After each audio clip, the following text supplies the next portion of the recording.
Hello,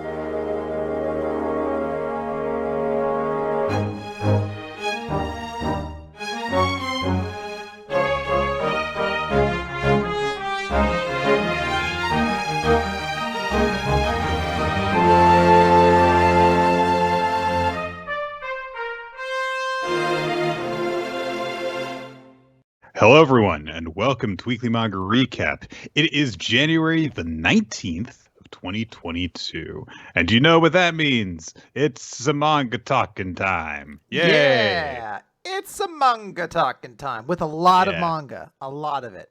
Yeah, we didn't do a regular episode last week because there was no Jump.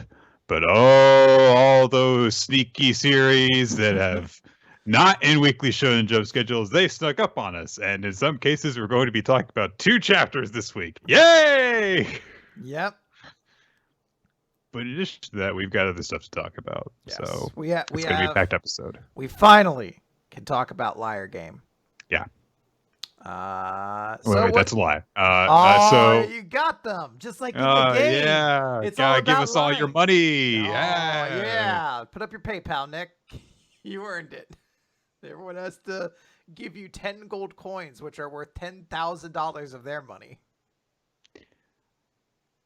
You may think that you didn't agree to this, but you actually did. When you clicked on this link, you signed a contract that legally adheres you to the conditions of this game.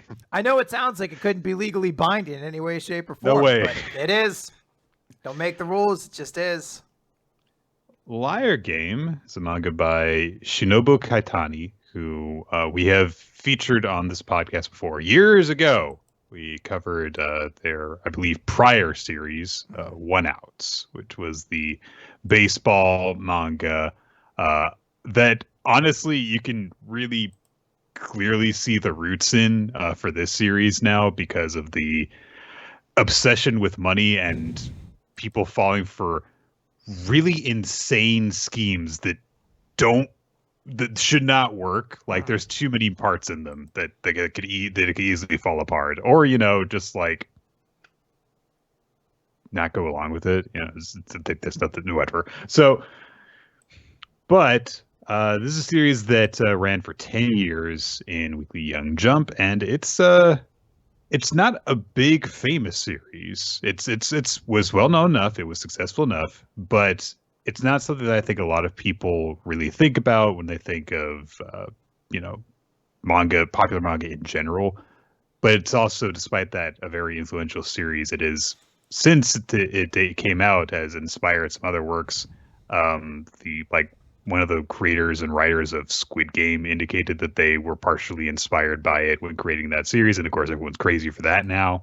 Or they were a couple months ago. I don't know. Trends change very quickly. Nick, the zeitgeist has changed. You might be like, oh, well, they're all about The Witcher now. Nick, no, that was a while ago. No. Well, what about the Karate or Cobra Kai? No, Nick, again, that was like people already moved on. Ago. Now it's Peacemaker. Not really the show, just the intro. That's the hotness everyone's talking about right now. And a few people... as they should be. It's phenomenal. Gotta watch that series. Just watch the intro. Don't even watch the show. Just watch the intro. Or people being like, "Oh yeah, the Book of Boba Fett's really popular." No, it's not. It's popular, but it's not the thing. It's not the thing.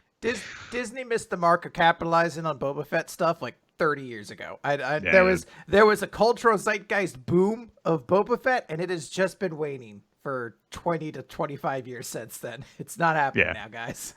What really needs to happen is they need to, instead of like releasing that show in any particular time, they need to release it at a time in people's childhoods, which is when they're 7 or whatever, and they first discover Boba Fett. That's when they need to watch it. That's when people need to be exposed to a Boba Fett show.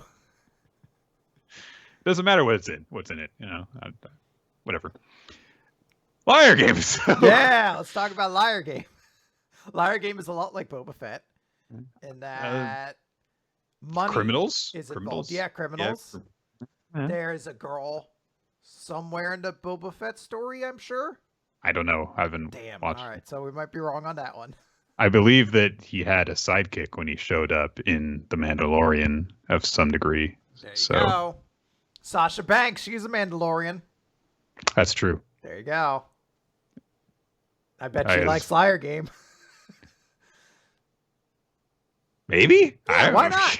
Why like I was gonna say is that I really have no measuring stick on the veracity of that statement by. Maybe. Yeah, it feels like a harmless thing to put out into the universe. Yeah, I bet Sasha Banks likes the Liar Game. Well, okay, so Liar Game is a series that is about money and deception and debt and making each other miserable or saving each other, depending. This is a very weird series for me to be talking about because I feel like I have a lot of things to say about it, but also very little to say about like the people that are in it. Yeah, I could see that. There are definitely some distinct characters, and some of the development that the main character now goes through is interesting, but there's not a lot of character to the characters in terms of like what drives them, the feelings that they have, and the ways that their relationships change and stuff. Like, it happens, but it's really just kind of like the background, as opposed to the real big thing in the series is just the way the games that they have to go through are played and the ways that they trick each other. Like, it's all about finding out how are they going to reverse this situation, how are they going to manipulate the people around them, what trick are they going to play. That seems to be the big thing, chapter after chapter after chapter. Because the premise of this series is that there is this organization called the LGT office. Yeah. So the Liar's Game Tournament office. And so they hoodwink a bunch of people into yeah, that's a good way of phrasing it. They send out these invitations to a bunch of people, and they're basically just like, hey, do you want to make money? And of course, if you open up the spam that they send out, then they're like, all right, you're legally contractually obligated to take place in this game now. And anytime that someone tries to like get out of it, they're like, aha, the massive network of people that we have working for us prevents you from doing so. They're an insanely overpowered organization for a group that is just making people run through these games, really. And they challenge the participants to compete against each other, first in one-on-one matchups, and then later on in like group battles, free-for-alls, team battles, and stuff. And they're all games that are based around basically making your opponent lose their money. The money which the LGT office has given you. But, of course, they're not very generous. They're just saying, but if you lose money, then you will owe it back to us. And if you can't pay it off, then we will do what we have to do in order to get our money back. We will find ways to collect. It is explicitly stated on multiple occasions that Now is cute, so she'll probably be put into a sex trafficking ring in order to pay off her debt. It's a common threat early on in the series for some reason.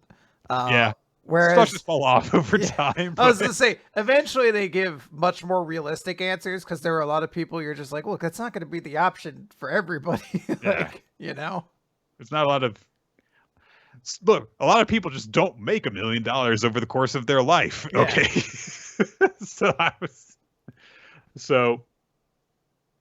But apparently they just somehow have the authority to do this.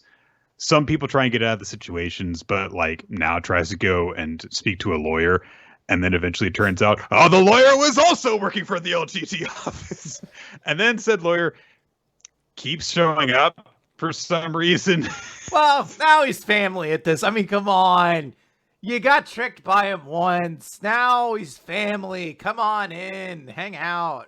Kick up your feet. Grab a glass. So now is just, she's just a normal person. She's this I think recent college graduate or something. She's right in that, early 20s age. And she's just a normal person who was brought up to be very trusting. So of course this makes her an excellent mark at the start of the series. She believes that people should always be honest with each other. And of course, when you go into a den of lions who are all trying to rip each other off, then that's a very dangerous attitude to have. So she tries to get out of the situation.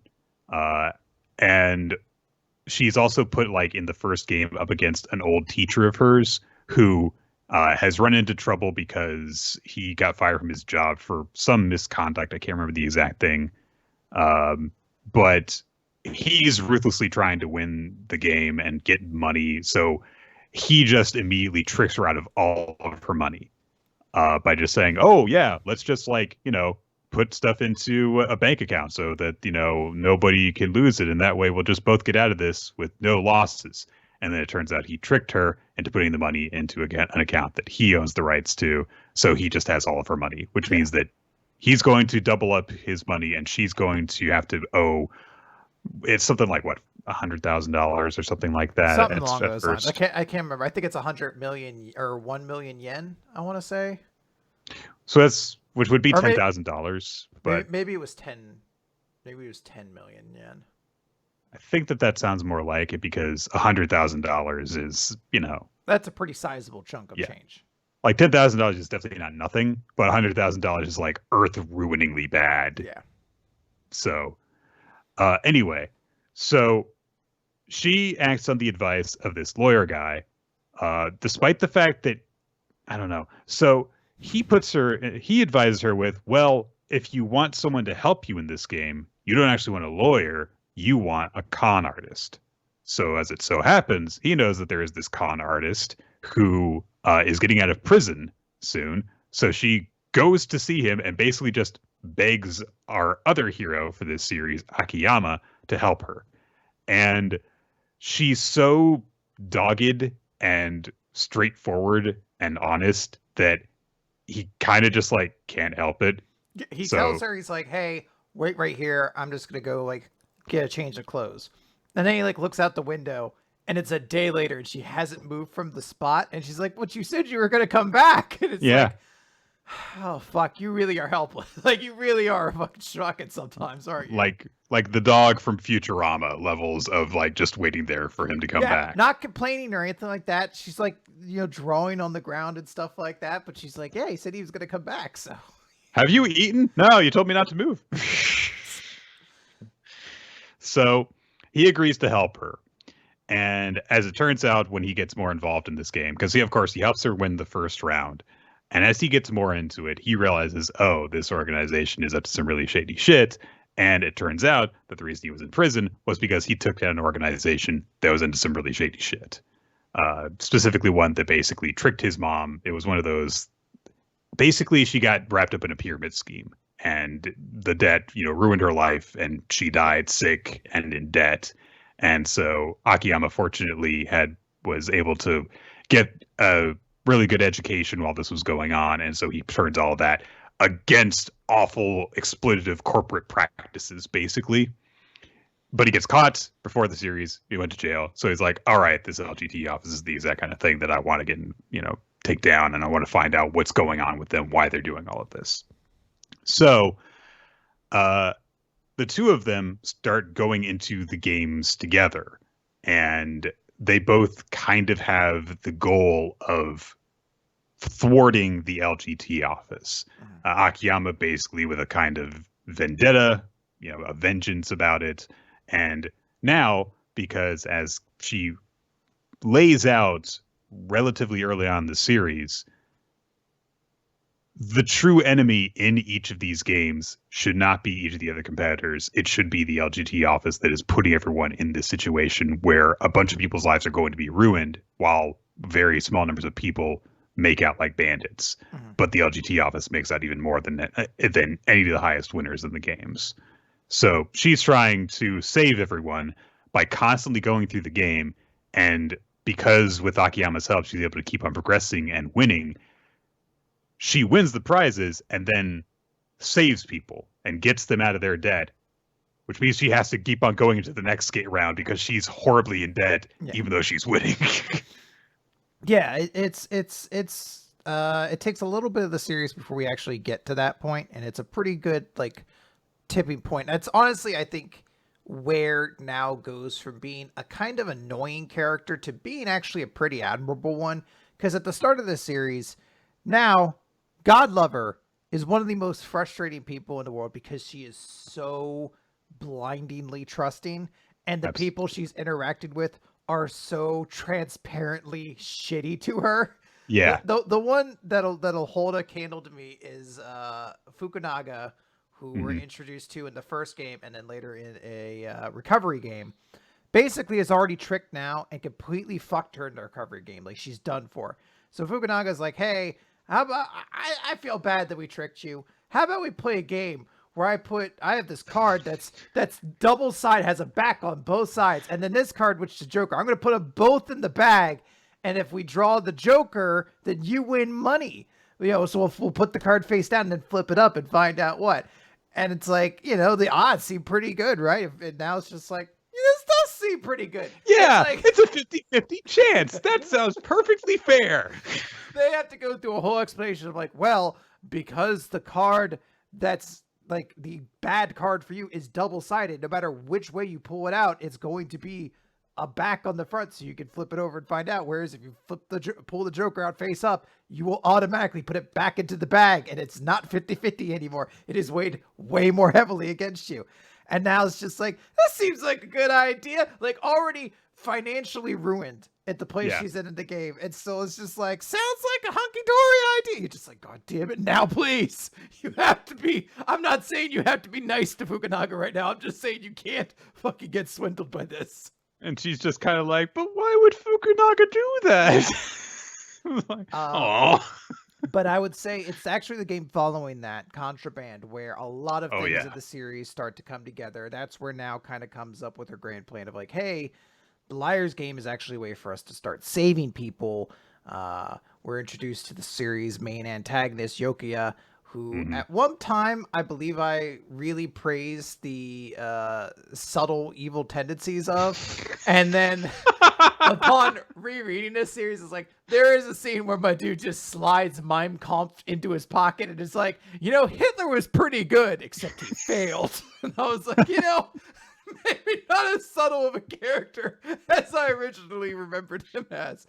I mean, there's also the bit where he just like, because he goes into he's introduced when he shows up in like a recovery game. Oh yeah, that's it. Like, I believe a competitor. He shows up in the Contraband game. Yes, but there's another game that we see early on that I think is via like a flashback, where he took part in like a recovery game, I think. Yeah, he took part in the same game, the downsizing game, I think. Right. And so basically in this game that they're in, like, your goal is to get everyone else to vote for you, and then also you can sell the votes for whatever and stuff like that. So this rich motherfucker just shows up and goes to every single person in the first round who are all like, I don't like this guy. And he's just like, here's a duffel bag full of money. Give me their votes. And he just goes around and then like the next round they're like, I'm not gonna vote for that guy. And he just goes through with 4 times more money in a duffel bag. Here, give me votes. It is interesting because he does that in a way to then get all the money back, because later on they realize, shit, I need the votes, and they have to buy the votes back from him at a higher cost. Premium. Yeah. So we were introduced to him, and that's also where we start getting a little bit of more of I guess I don't want to say a challenge for Akiyama, but things get a little bit more interesting. Like, the dynamic starts to become more challenging. It's also where the games start to get a little unnecessarily complicated at points. Yeah. But it is still very good, and you start kind of getting the idea of like a slightly expanded cast. I don't want to say this series has a large number of characters. It's Akiyama now. Fukunaga is a relevant character throughout most of the series, and then Yokia. And then there's like a handful of one-off characters who are kind of like notable and things like that. But you do get to at least see these other characters, whereas before in other games they were just backgrounds. You didn't even notice. Right. Them. Like I saw a panel someone posted in our Discord of Akiyama talking to a waitress. I was like, there was a waitress character, and I was like, oh, it was a fucking character from the Minority Rule game. Like, of course I wasn't going to remember anyone in that because that had 3 important characters. No, yeah, it's like I say, it's not a very character heavy series. But they get the job done.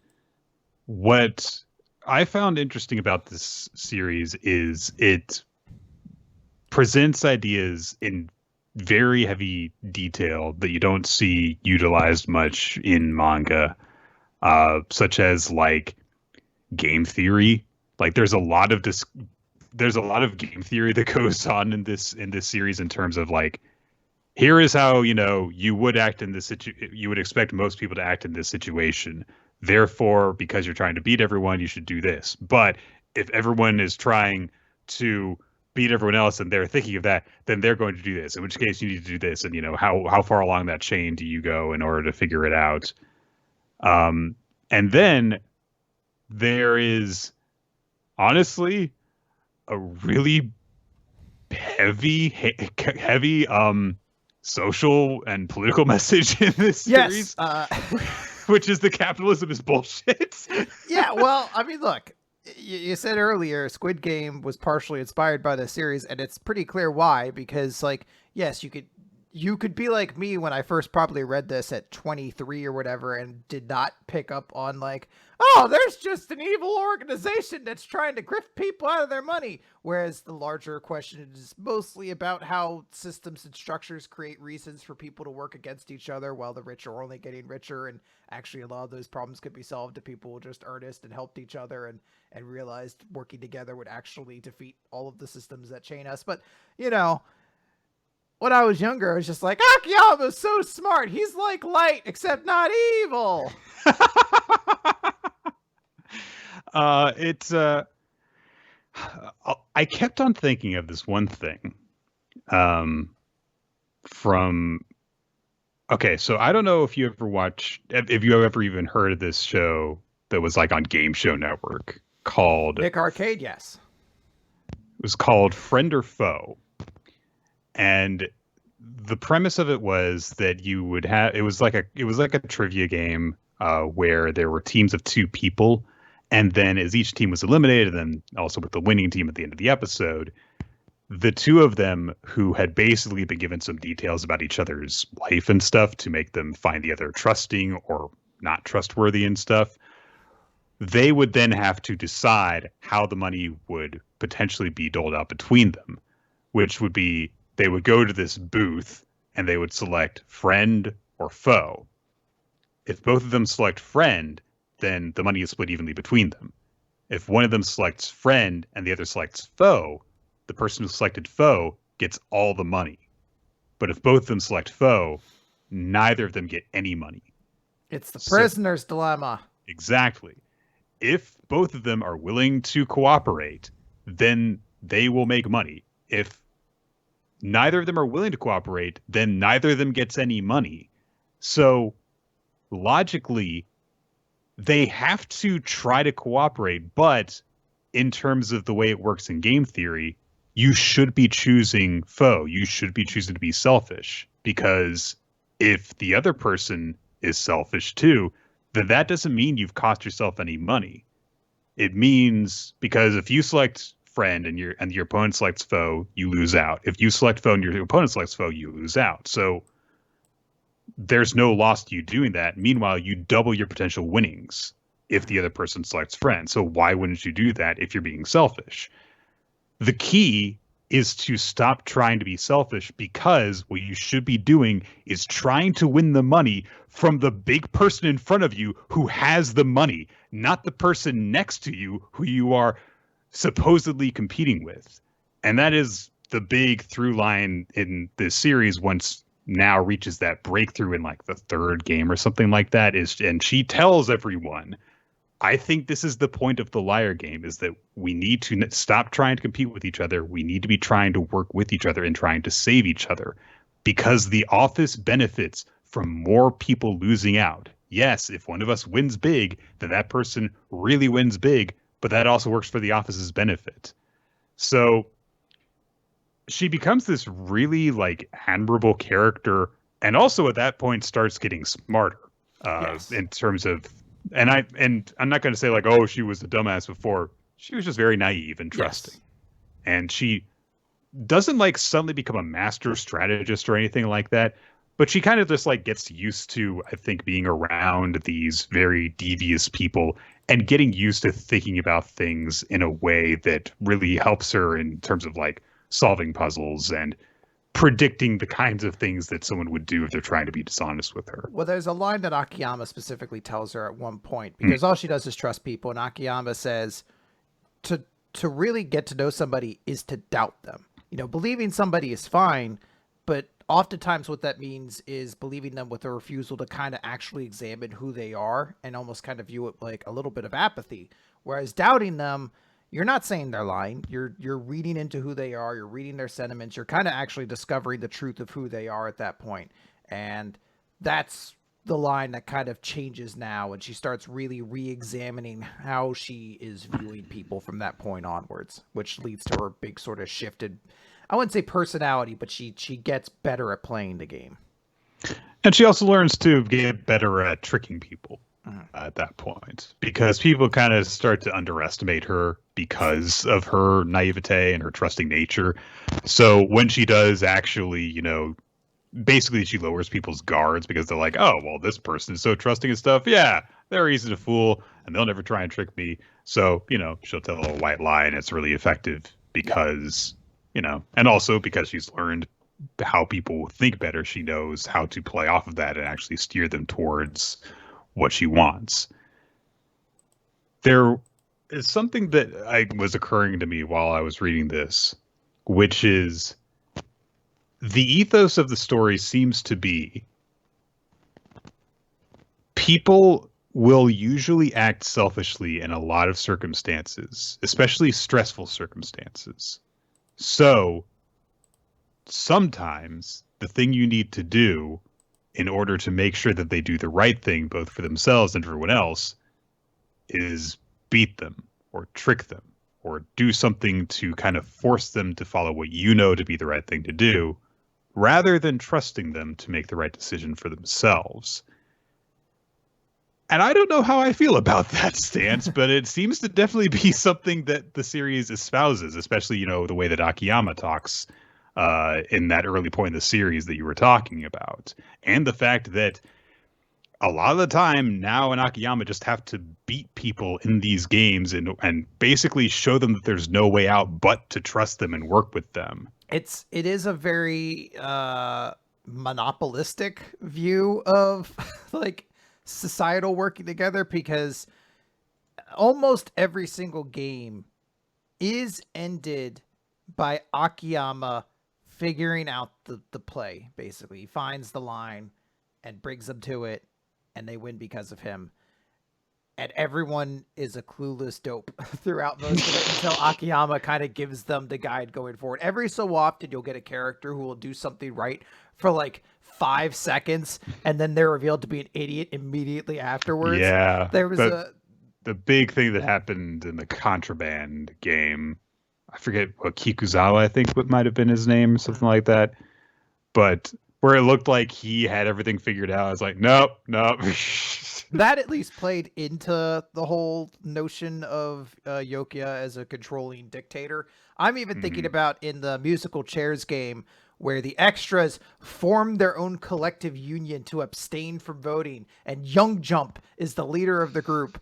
And then like 2 chapters later, the whole thing's fucking falling apart all around Young Jump, and it's just like there's just chaos of votes being done all over the place. You're like, yeah, no one really figures out anything for themselves for very long. And even there's a point I feel like they even are like, Akiyama, I think, strategically guided the extras into creating their own organization. So these things are like, all right, I get it. If we didn't have Akiyama here, things would be very different, which is very amusing for what eventually you find out is kind of the whole point of everything. I don't know if we want to get quite into that quite yet. Because I guess I want to talk more so as to how I actually enjoy this series. Because I talked about this series a long time ago on this podcast. I don't know if I recapped it per se, or if I just occasionally brought it up. I might have brought up chapters. I remembered getting into the musical chairs match, and as I was reading, I was like, "Yep, I remember this." And then I was like, I must not have finished it. And then I got to the end of the musical chairs match. I was like, no, I definitely did read this. And then I got to the bid poker match, and I was like, God, I fucking remember getting into this one. Yeah. And I will say this. I think this is an enjoyable series.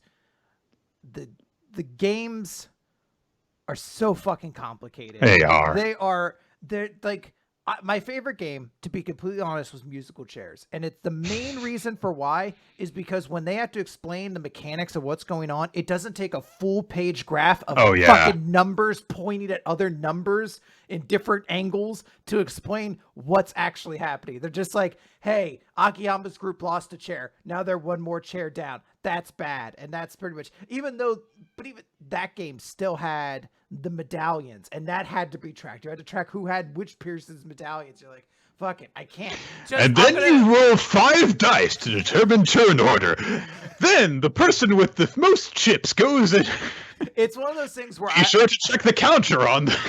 I just reached a point where I was like, look, manga, I feel like you did a lot of work here, and I'm impressed. I'm just going to assume everything you're saying is right. Because, truth be told, these games do require a lot of, like, mechanical engineering to actually functionally make sense. Because this is one of the few series where there can't really be a lot of holes in the rules, because the series is intentionally designed to pit smart people against each other. And as we get to in the last match, the idea of there being a hole in the actual game design is like a travesty. It cannot happen. So like I'm going to read off a quote because I keep on. We're going to make our third reference back to the influence of Liar Game on Squid Game, which is this quote. I came to wonder how I'd feel if I took part in the games myself, but I found the games too complex, and for my own work, focused instead on using kids' games. Yeah, it's one of these things where I feel like I'd be smart, but then they start explaining the rules. I'd be like, I'm dumb. I'm a dumb baby. Someone just take my money and get me out of here because I don't want to do this anymore. The one like when but you'll be sold into a sex trafficking ring. Whatever, I don't care. Just get these numbers away from me. It doesn't even make sense anymore. My favorite one is in the downsizing game because they're told ahead of time, hey, just bring whatever belongings you want. And some people instinctively are like, maybe we'll have to sell things. So they bring food and supplies thinking that maybe they'll be stuck without anything. And then eventually like, no, it's actually this thing about selling your votes. And Akiyama is not actually in that game. He is not a part of that round. He finds out that Now is doing this thing, finds her, and like breaks into the building. And then when someone's like, hey, what's he doing here? He's like, nah, I'm one of Now's belongings. That surely isn't against the rules. And everyone's like, sounds good. And I'm like, that is horseshit. Like, if that's the case, why can't my belongings be an entire fucking team of like mathematicians and game design? Like, I bring 30 people in here to be like, how the fuck do I win this? Or you bring a gun and just like, give me all of your votes. Well, that one I think they might have an issue with, but listen, if there's going to be a gun in this game, it's going to be one of our wacky 27 cartridge magnums. That's another one. By the way, so one of the games that they take part in is when we basically have our established core trio by this point of Akiyama, Now, and Fukunaga, whom I think we're going to need to spend a little bit of time talking about, by the way, on their own. Because they each have to participate in one of these 3 games, which are all gambling themed. So the first one is, Russian roulette, except that there is this massive gun that they put blank cartridges in. And so you're basically trying to avoid the blank cartridges, and you make bets based off of whether or not you think the next one's going to have a bullet in it. Then after that, there is 17 card poker, which is all the face cards plus a wild card joker, and that's the entire deck. And I did really like some of that because I understood all of it. But then the last one they do is just this bullshit roulette table thing that I really didn't like. So I was like, oh, this 3-part saga ends on the worst game. I will say the only reason, I forget what they even call it. It's not the Generals or Vanguard battle, maybe. I forget what it is. Whatever the 3-stage battle was called. I actually sort of enjoy it because it comes off the heels of the Contraband game, where our main characters are kind of more steeled in their resolve than ever. And they just came against an opponent who was very, very intimidating. And now they're going up against 3 goobers, basically. These are 3 people who are not, supremely intelligent. So the challenge is less, how can we outsmart them? And more so, how do we not fall into the trap that the Liar's Game is ultimately trying to do? And I thought that was a much more interesting way of doing a match. Because eventually you do reach a point where you're like, all right, I get it. All according to Keikaku, Akiyama has this figured out. He figured it out from the moment they did the test game. Now does something stupid, and Akiyama's like, "Oh, that was the one tip we needed to put everything in my favor." It's just something like that. All right, I get it. But it was nice having one where we didn't have to do that. Instead, the drama became like, "Holy shit, they're about to win!" But in winning, they're actually going to potentially lose these people a lot of money, which they can't do based on their entire mantra of we're going to beat the Liar's Game office and save everybody. They cannot let money disappear, essentially. The best moment, I think, in the series is at the end of the Contraband game. There was a brilliant turnabout by Akiyama, where Akiyama there's like a triple turnabout in a row. And Akiyama's like, we tricked you guys all along. In fact, we've won. We've technically lost this round, but we came away with all of the money, so it worked out for us. You lose, Yokia. This whole game is actually about working together, and Akiyama's really satisfied. And Yokia starts laughing because he's like, your stupid philosophy's wrong. I got all the money on my side of the field. Yeah. I'm going to leave the game now with all of this money, and all of these people are fucked. It's not a zero-sum game if I leave with all the money. And then now has to step in and basically played his ego to get Yokia to stay in the game so that his money doesn't leave circulation. And it's the best moment in the series for me. I was like, this is the coolest moment. This is now shining moment, and it's the entire philosophy coming together.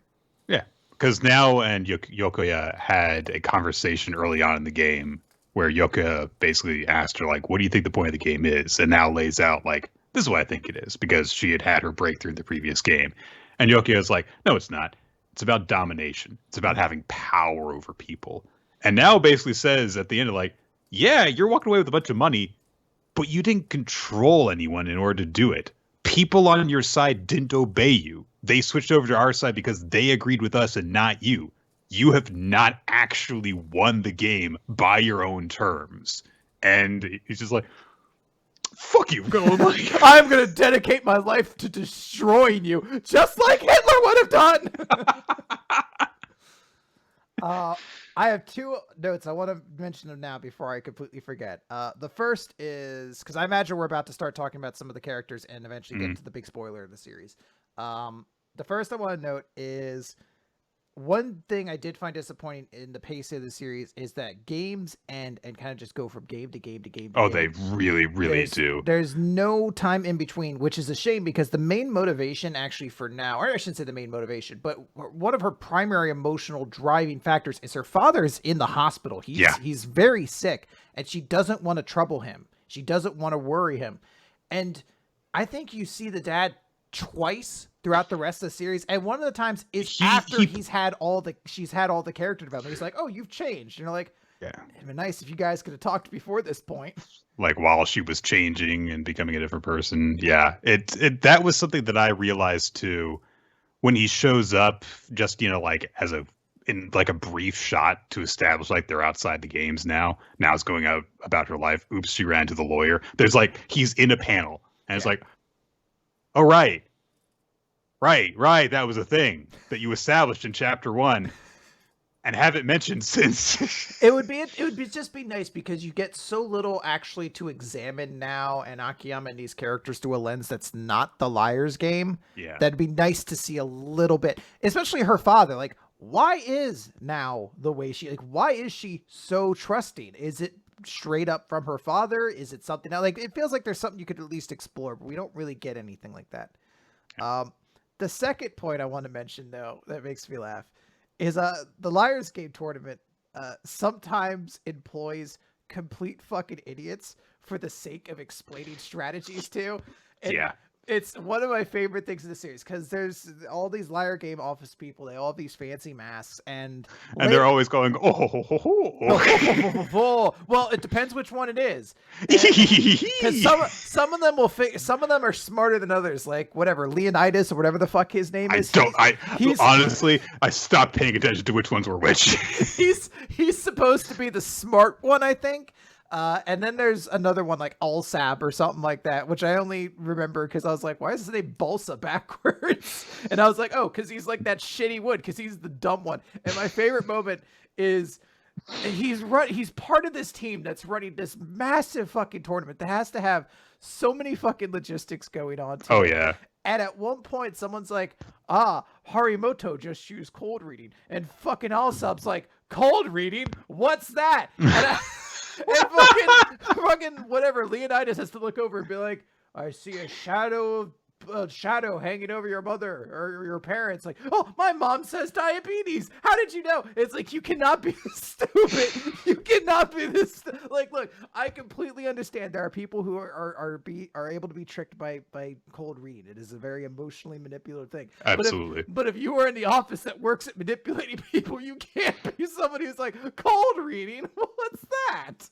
It's like the one person who works for, who is part of the production team on the psychics show that like picks out the victims and investigates them and stuff and still thinks the psychic is legit. Like, oh man, it's crazy. I was able to determine all that. Anyway, on Facebook, it says that she's really into horse riding. It's like, I see a four-legged creature. I ride horses. He's so amazing. This guy's a genius. How does he come up with this stuff? So those are just two quick notes I wanted to get out there. I don't really have a lot of notes on the characters, though we haven't been over already, I should say, because we talked about Now quite a bit, because she is very much like, she is also the perspective character for a lot of the series. And I was definitely glad for the dynamic that exists between her and Akiyama, so you can have that kind of, oh, there's the invincible protagonist who knows everything, who is smarter than everyone, who figures out everything, always seems invincible and stuff. But then you also have a just as important, if not arguably more so, character who is there and is not just the observer. She is a participant, and so she has to, in a way that makes sense, get through these games without just being saved by Akiyama at every single turn. Which was definitely what it seemed like it might be in danger of happening at the beginning, because Akiyama just straight up saves her ass like the first 3 games in a row, basically. She will start crying and be like, Akiyama, please save me. Like it's straight Literally. up to that moment. But thankfully she has a character growth that it makes that a fine thing. You're like, okay, cool. I'm okay with this. Yeah, and if she eventually ends up becoming a pretty damn good liar herself, there is a really good gambit that she plays that's very straightforward but very effective because of the type of person that she is and the people that she has surrounded herself with, because she's endeared herself to the right people. And sometimes it's not about being the smartest person, it's about knowing that you should be friends with the smartest person. So yeah. And she has a great through line as well, where eventually the fact that she is this insanely trustworthy person, how she has never fucked anyone over, actually wins her team the game at one point, because eventually when all of the chips are down, it's a pun because they're playing bet poker at the time. Right. When all the chips are down and everyone's fucked, they're like, look, we've been fucked over by so many people. We know now won't fuck us over, because God damn it, she's proven herself.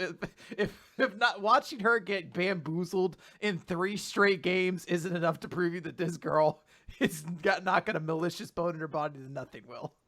Yeah. And that's good. That's another thing that is nice about the series, is understanding the way that trust and betrayal work on people. It's good at showing that. I have so little to say about Akiyama. I remember thinking at one time that he was an absolute badass character, and nowadays I'm like, he's mildly enjoyable. He is not a character I would say I dislike, but I I will not think of him very much after this. Now as a character, I'll be like, oh wow, what a great arc, what a great story to her. There's very little I found to like really hang on to with Akiyama. He's kind of just a very smart person who, in the end, you find out, even though he thinks logically, there is definitely a side of him that still thinks very emotionally. That's the only reason why he'd stick with Now kind of as long as he has. I will say, actually, while we're talking about the two of them, so this series did not do what I expected it to do, or I wouldn't even say that. But so I caught on to something that, as it turns out, was just kind of leading into the actual conclusion of the story. But I thought it was going to go in a different direction. So the lawyer that Now meets with at the beginning points her in Akiyama's direction and says, you need a con artist on your side to help you in this game, not a lawyer. So she goes and does that. Then it turns out the lawyer was working for the LGT office. He was just manipulating her so that she would actually keep on taking part in the game. He is directly responsible for her staying in the game when she could have just stayed out of it after paying off her and her opponent's debts. She could have just left things well enough alone. But he tricks her into going there, and thus, because she showed up at the game, she is legally obligated now to take part in it, because that's how it works. So I thought, okay, well, if this guy works for the LGT office, and it was just a plant the entire time to trick Now, does that mean it was also the LGT's plan for her to go and see Akiyama? Can Akiyama be trusted? Or is Now actually the world's greatest liar, and she is going to betray Akiyama? Is one of them going to is it going to be a betrayal? No. Yeah, there are a couple times. There's definitely a point, I feel like it happens around the time of, I guess it even starts during the Vanguard battle and things like that, where you're like, this chapter was essentially 16 straight pages of somebody being Nani? and then the next chapter you find it, I was like, oh, nanny. Like, it wasn't actually that big of a deal or whatever. Nanny. I guess, do we want to talk about Fukunaga? So I have mixed thoughts about this character. So Fukunaga, get off the bat, is a trans woman. So they show up, and they are feminine in appearance, and this is crucial because best strip of the whole series, by the way. They have the best looks in the entire series. Oh, they are really, honestly. Everyone else is just kind of there. Oh, she stunts on every one of them. Also, she beats up a lot of abuse. Yeah, well, I mean, come on. So, Fukunaga, she's a woman. Hey, and this is important because Now has been told, because Akiyama has joined this game on behalf of a woman who was tricked out of all their money by a man.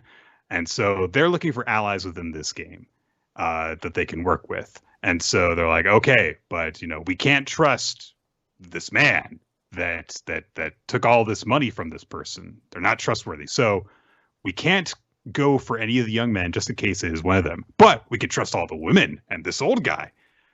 But it turns out that Fukunaga was that man, and she whips her wig off and is like, I'm a man, and stuff. And that's how we're introduced to Fukunaga. And although gradually over the course of the series, it starts to go more and more, not for they're a cross-dresser, but they're a trans woman, and directly in certain materials makes the point of they're a woman. Yeah. And it honestly says something in a way that I do very much appreciate, which is I am a woman in every single regard except on my birth certificate. And it's like, that's good. That's nice. But she also contradicts that for like one-liners and jokes in some ways. And there is also this recurring thing with the idea that this is a sign of her deceptive character. And that's not good because that's the way that a lot of people stereotype transgender people or people who don't dress according to gendered norms. It is worth noting that her duplicitous nature is never used in a sexual manner or anything like that. It's never used in a predatory way. She be greedy as shit. And it seems like it was a way for her to get a head over on some people who she wanted to. But yes, it is not a great introduction. There is no official translation for this series. No. So I rely on what the Scanlations have done. The Scanlations originally label her as a transvestite, which is, to not get into things too much, does not always equal transgender. But as you said, there's a Q&A with her as like a title page at one point where she basically says she identifies as a woman. So that's what we tend to do. But she also notes early on she doesn't care about pronouns. So it's one of those things where it's not I will say I actually like her a lot. She's probably, outside of now, the most interesting character in the series. Oh, yes. And honestly, the biggest shame I would say is that we actually don't get enough of her because she became so really engaging and she disappears about halfway through the series. She starts getting pushed into the side games where she's not with the main characters anymore. And she just loses those and then becomes a background character and then gets sent to another game where she's not with the main characters and she loses there. And then she's not even present for the final game at all. And it's a shame because they actually explain what happened to her in that second side game. And as I read it, I was like, why the fuck didn't we get to read this? Because it's awesome. She outright says at the end that she tried to help everybody just like now and failed. And she's like, I just wish I could have been more like you. And you're like, that's fucking heart-wrenching. Why didn't we see this? For how, greedy and selfish she was at the beginning of the series. She's, the antagonist of the first game that she's in. And arguably. The second too. She's the biggest threat to now progressing and she tricks everyone and it looks like she's going to be the big villain who lords over everybody. And then I guess just because she keeps on sticking around these two people who are being so nice, despite the fact that they could be dominating everyone, it starts to rub off on her. And she's like, all right, I guess I'll stick with you guys. Okay, I guess I'll help you out. It's just so I can make money, though. And yeah, it's the most interesting character relationship in the entire series. Yeah. I just have mixed thoughts about the way that she's presented, primarily because of the way she's presented at first. I will say this: I could absolutely agree with you. It is not a great introduction to her, but I would say, in terms, if I were to make a top 10 list of trans women in manga, she might make it, if only because she's pretty cool and she's not that problematic, which is like a weird caveat, but. And also, to consider everything in perspective, the series began in 2005. So I hate it so much when we have to say that. We're like, look, it was only 20 years ago that we still didn't view trans people as full human beings yet. We were still figuring it out. Honestly, in terms of a series that began at that point, pretty progressive portrayal of a trans character in manga. It honestly, unfortunately, is. But anyways, I feel like we're running low on time. So we have been talking about the series. We need to get to the actual end of this series because this is the thing that I think really hinges upon everything. So I had not read the end of the series prior to this. In fact, I hadn't touched the last game at all. I don't know where I stopped reading the series. It must have been somewhere in Bid Poker. We didn't even get the fact to talk about that one of the Deuterary antagonists is a fucking cult leader who gets redeemed. We don't even have time for it right now, guys. But the last game happens, and not to get into it, but they eventually reveal what the whole Liar's Game plot is. Yeah. And we're initially presented, Kyokia starts figuring out what the various different games are going to be. And he starts figuring out, as we found out, because he found a novel that basically resembles the Liar's Game. And he just started picking up, he's like, all the games have been kind of going in order. So I'm basing it off this novel. And then we eventually find out that is the truth. There was this novel. And when I say we find this out, I mean the last chapter. It is revealed what the Liar's Game is. And it kind of makes some of the things we talked about earlier make a little bit more sense when you're like, oh yeah, why are there idiots running the Liar's Game? Because the Liar's Game is made of idiots who previously played in it as an experiment to show how society is oftentimes destroyed by itself. And people in power decided it could not be exposed to the public, so they shut it down. And then a good long while afterwards, the main person in charge of it was like, we should restart it again. And they're now going to film it and put it out available for everyone on YouTube. And this is going to be a way to kind of expose everything, to show this experiment, because the end of this game, Akiyama essentially forces a deadlock. The game cannot end because of the mechanics of it. Both sides can't do their actions. There is no way for it to physically continue. So the runner of the Liar game's like, you're all free. You've solved the puzzle, I guess. And it turns out that the reason why the games were done and the novel was written was because it was about a certain country that we won't name, but it's really obvious what country it is. When you see an image of a tank and a person. And so they're the reason that this happened. And so, but now people will know the truth. And so they put the video of everything online, and it's blocked everywhere. This is how the series ends. It's over now. It is blocked. Akiyama's like, sounds like things are getting crazy. And there is no more series. There is not a sequel series to Liar's Game. The manga has gone on to other things. I believe, and this is one thing I probably should have noted earlier, a large reason why I think I stopped reading Liar's Game was because the manga often would take these very long hiatuses. And I think it became very difficult to actually write this series for multiple reasons. And the ending is so abrupt and throws you for a loop, and you're immediately like, what happens next? And there is no next. And it's such an ambitious ending because it is like, we are going to strike at the very powers that be and, really address some of these things. And we get none of it. There is nothing like that. You really almost should just stop reading. Like, it kind of reminds me a little bit of The Office, where the last season, they're like, yeah, The Office was a show we've been filming, and they're just going to end watching The Office. I was almost like, man, I kind of almost just want to envision like they end watching The Liar's Game, as opposed to it being abruptly taken off YouTube. And then Akiyama being like, uh-oh, things are happening. You're like, are all these characters going to get killed? Because that's what they implied happened last time. Yeah, everyone was killed off in order to make sure that all those dangerous ideas didn't get out. It's a really weird thing. And honestly, for the very seemingly socialist agenda of the series, yeah, it makes sense that it would have a big problem with the Chinese communist government, which seemingly started off as an attempt at socialism, but then just turned into a dictatorship. A lot of socialists hate China, basically.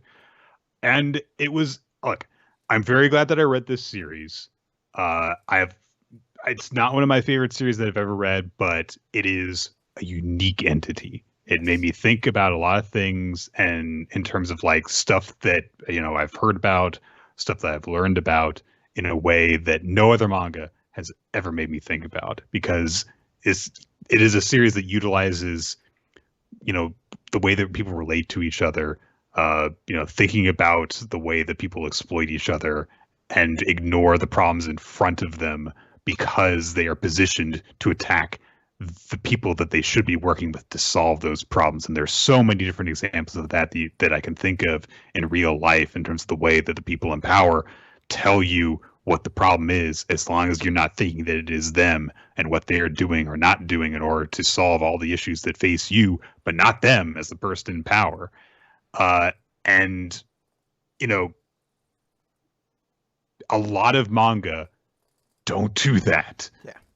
And I have to give a lot of credit to this series for doing that.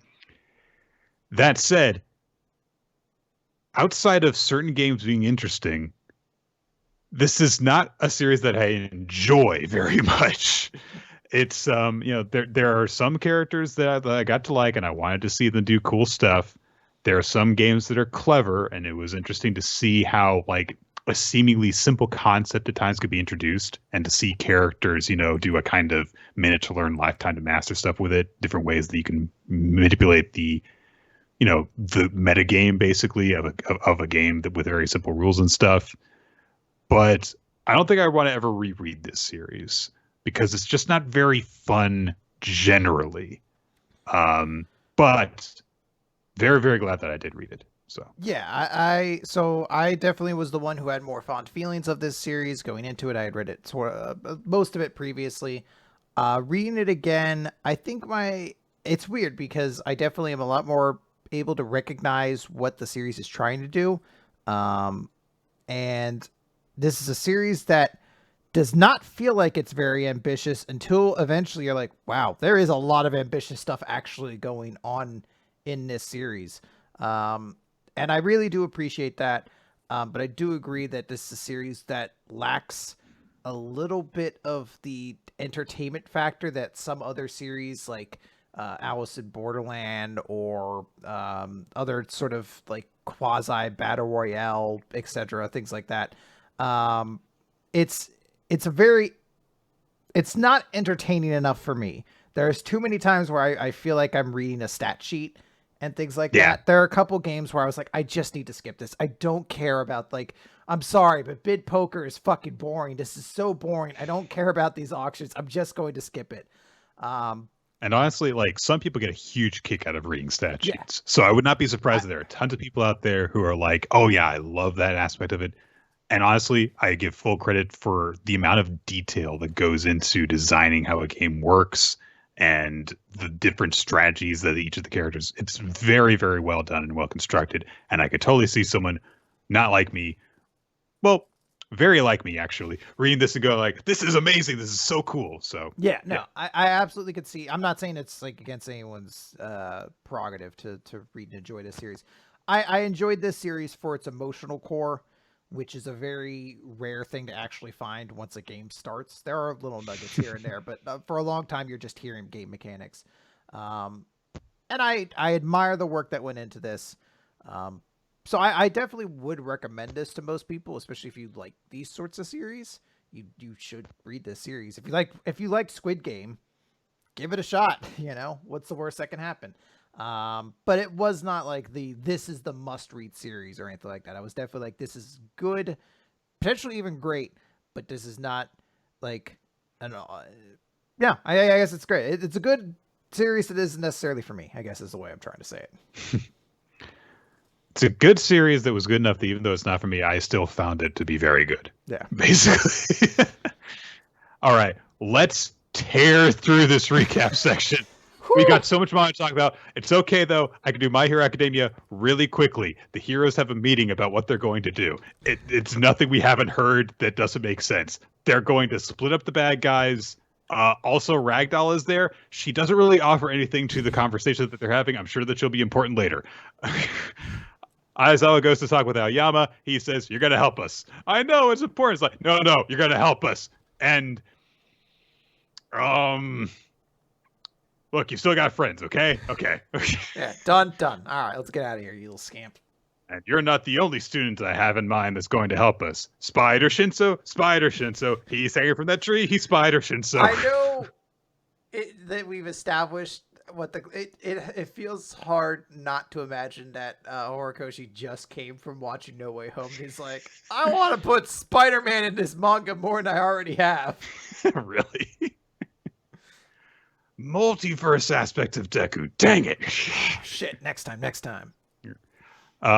Honestly, the first time I read this chapter, it almost completely went one ear and out the other. I reread it briefly before the podcast recording. I was like, "Oh right, Shinso showed up at the end," which is, I think, the only really important thing that happens in it. It is significant. They do talk about some battle strategies about how they have to separate the different characters. Now they're like, basically every member of the League of Villains has to be separated from All for One and Shigaraki, and then those two particularly have to be kept, I think, 10 meters, I think, is the distance they sort of like say. Kilometers from each other. That makes more sense. I was like, 10 meters. That's a JoJo fight. Yeah, it's fine. It was all right. All right, I guess let's talk about Undead Unluck, Nick, number 94, The Four Dead Seasons, and we get a cool two-page color spread showing basically a quick synopsis of all the different season fights that happened. Yeah, And it's cool. full color. It's very awesome. We open up, and it is Andy talking about how when he first met Fuko, I was only protecting you to bring about my own death. Outside of your ability, you were a normal, bratty little girl. My sole focus was to keep you from dying. You should have been terrified getting wrapped up into this whole god-slaying business. And despite that, you've always shown care for others, giving it your all. For me, this guy, using you for his own death by risking your life, you keep pressing on, making progress, and getting stronger. And he just pats her on the head. It's like, you've done good. Your unluck may have killed him, but it gave him a satisfying life. It gave him the death he wanted and saved his heart. I really envy him, and I kind of want to die like that too. And Fuko's like, yeah, but the best I can summon is meteorites for you. And Andy basically is just like, yeah, that's my fault. Like, it's not on you anymore. It's like clearly on me as to why this is happening. I was too afraid to straight up accept her feelings, which is why now it's my turn to fall in love with you. And there's a lot of nervous stuff like, what are you talking about? He's like, yeah, if I increase my likability for you, then I should get a stroke of unlocks that puts those meteorites to shame. And you're going to give me the greatest death ever. And they're having this big conversation in the middle of the city. And he's like, I'm going to drag you around the world and get into even wilder shenanigans. Can you keep up? And Fuko says, sounds sick. Wicked. Then she gets stabbed through the chest by a new character and falls to the ground dead. Andy freaks out. This new character just says, that won't do. For people like the two of us, one's capable of overcoming the loop. Death isn't an option. Andy strikes at him. Rip walks over and just says, she hasn't got a pulse. And that's the end of the chapter. It is like there's this long conversation between the two of them that's like, oh wow, Andy is like fully accepting his feelings for Fuko. Their love is going to get even stronger. They're going to make a huge step in progressing towards the goal of the series, which is presumably for Andy to have the death that he wants. Hike! Holy shit, Fuko's dead! Ah! Just panic for like the last 7 pages. I love it's so jarring because it's like, oh, she's been stabbed, and then you're like, oh my god, and then like Rip just walks up, is like, she's dead, and you're like, what the fuck's going? Well, to be fair, he says she hasn't got a pulse, so this could be a negator ability of like unalive or something like that. I don't know. But it is crazy because I was thinking about this series a little while ago, and I was like, man, the series is moving pretty quick. Maybe like Undead Unluck's going to be ending soon. And then I'm like, something like this could happen. I'm like, I don't know. Maybe it won't end for another 5 years. I have no idea what this series. Just strap in and hold on for the ride. Like, it's definitely a surprising chapter. Fucking this dude who shows up and just fucking murks fucking Fuko real nasty like that. It is a great betrayal of expectations in terms of, all right, they've beaten the final season. Things are going to calm down while we rev up for the next arc. No! Fuku's going to die! So, yeah, very, very, very surprising and cool stuff. Kaiju number 8, I guess. Yeah, so, let's talk about Kaiju number 8. Chapter 54. Oh no, Kaiju number 9 has gotten away, and he's got Isao's body. And Kafka is really pissed off about this. He screams it towards the heavens, damn it! While his Kaiju form disintegrates around him.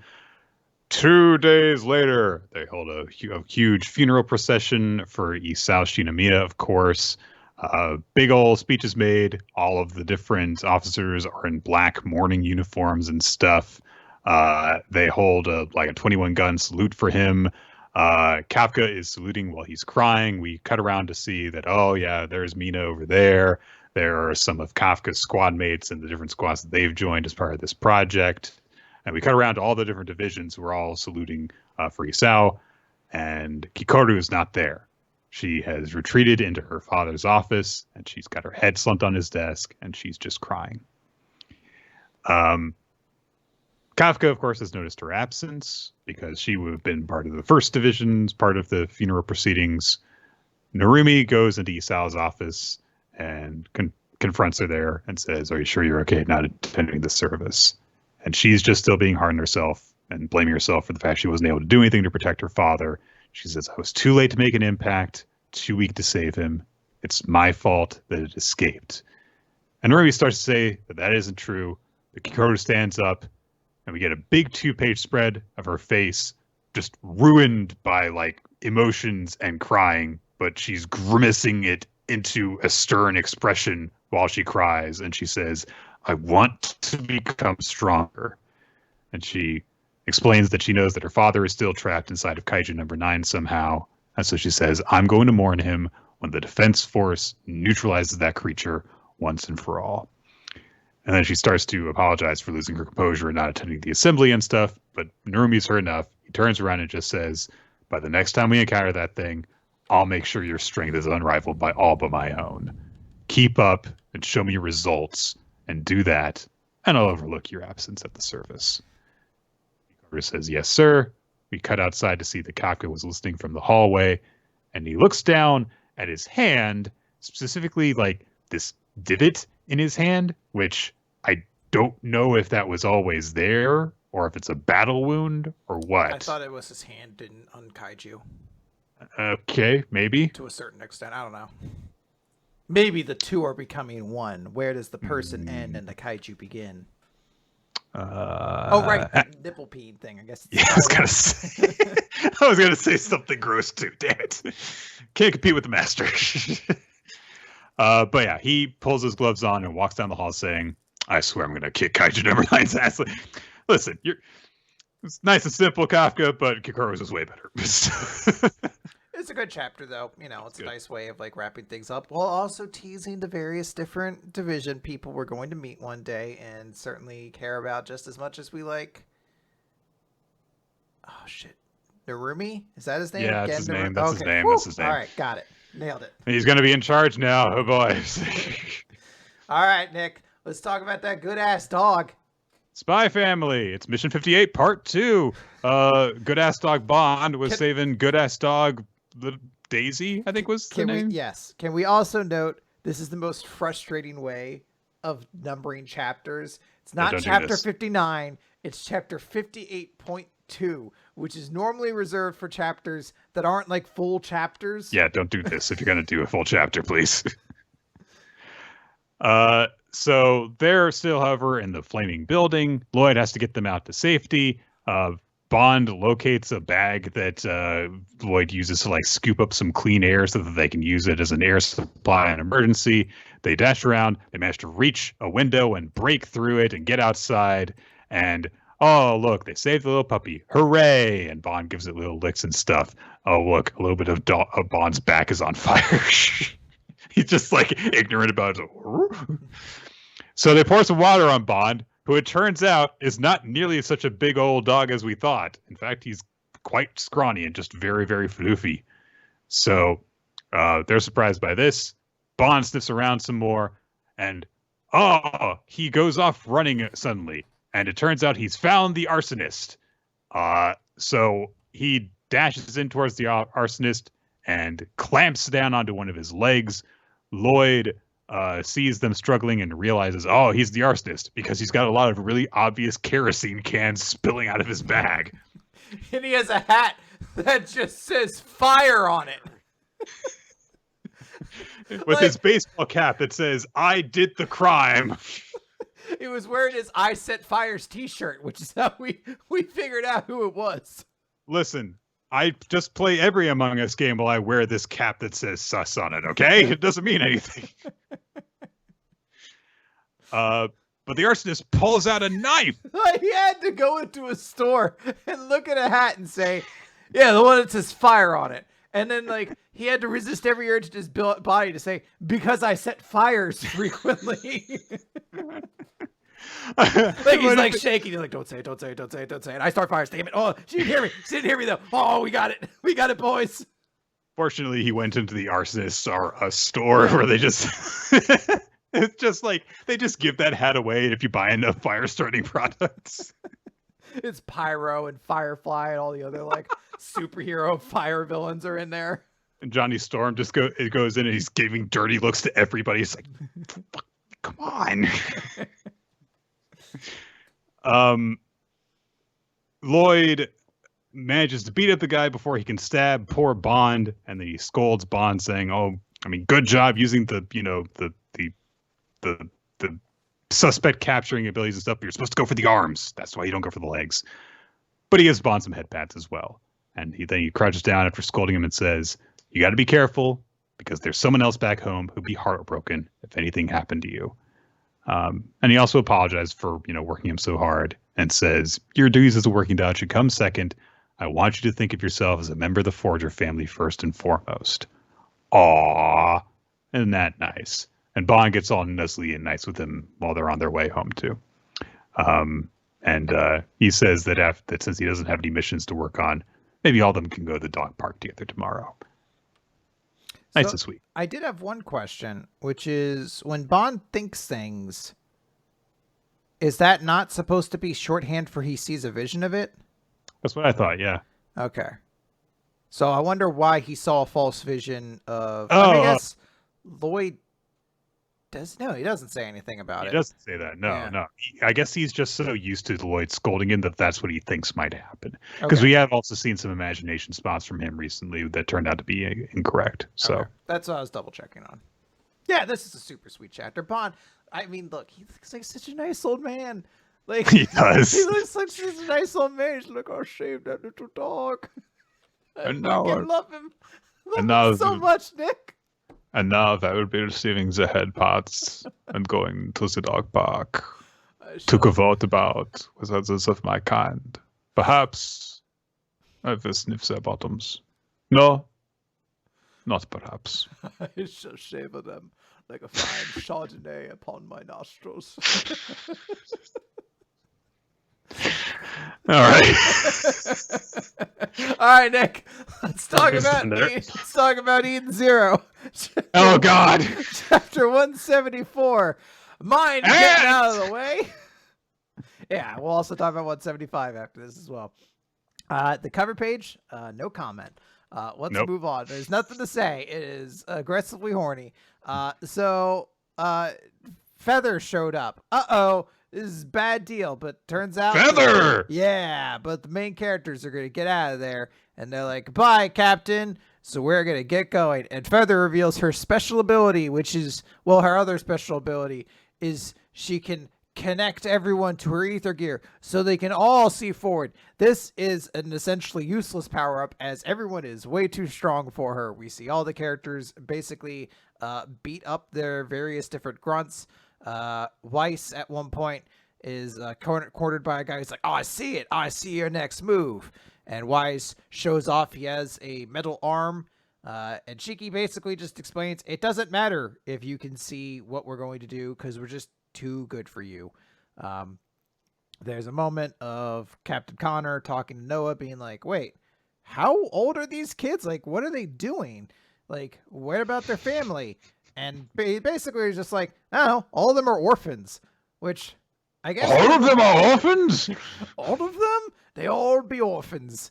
And Captain Connor, he's real blown away by this. We also get a special call out to Rebecca's overdrive form, which is given all the exciting grace of fucking pinup calendar, where you're just like, "Oh, there it is." Like, just in this random fight. She wears a plug suit. There you go. Yeah. Bye. I do actually kind of like the detail that she has like sort of ether whiskers to play into the cat theme. I was like, oh, that's like kind of aesthetically interesting, but otherwise it's like, yeah, she's just in a swimsuit thing and kicks people. So that's that. Feather is like, "Oh no, he's used his gravity to pin me to the ground. They're all going to escape, but my ships have your ship surrounded. You'll never be able to leave." And Hermit and Sister are like, "Yep, like we can't escape them. They have racer class ships. Those are the fastest ships in the army." And then Connor's there and he's like, "It be possible for me to get ye out of here, Captain Connor, if ye will." And that's chapter 174. And 175, Nick, I don't want to blow your mind. The man, the captain, he's going to get them out of there. Yeah, who could have expected that the crew of the Eden Zero would escape? I do like how they address in this chapter, though, how fucking worthless the past 3 chapters were, though, because everyone's like, yeah, they do call it out. It's great you're here, but the only reason we're at Blue Garden was to drop your ass off. So if you're just going to come along with us, this entire trip was pointless. Shiki has a good spin on it, though. He's like, no, this was important because now we have our captain. And I do really like that, they call this out, and Connor's just like, like, oh shit, suddenly no one's impressed with me. I really thought that doing all those donuts in space would help me. We also get another fairy tale cameo. This is the big one, Nick. This is the one I think everybody was waiting for. Everyone was like, when is Racer going to show up again? Racer, my favorite member of the original Erasion 6. Racer, Nick. He's here. We don't actually get his name, but it's just straight up Racer, and he commands the Racer class ships, which are the fast ships, because his power was super speed. I did not remember him, so.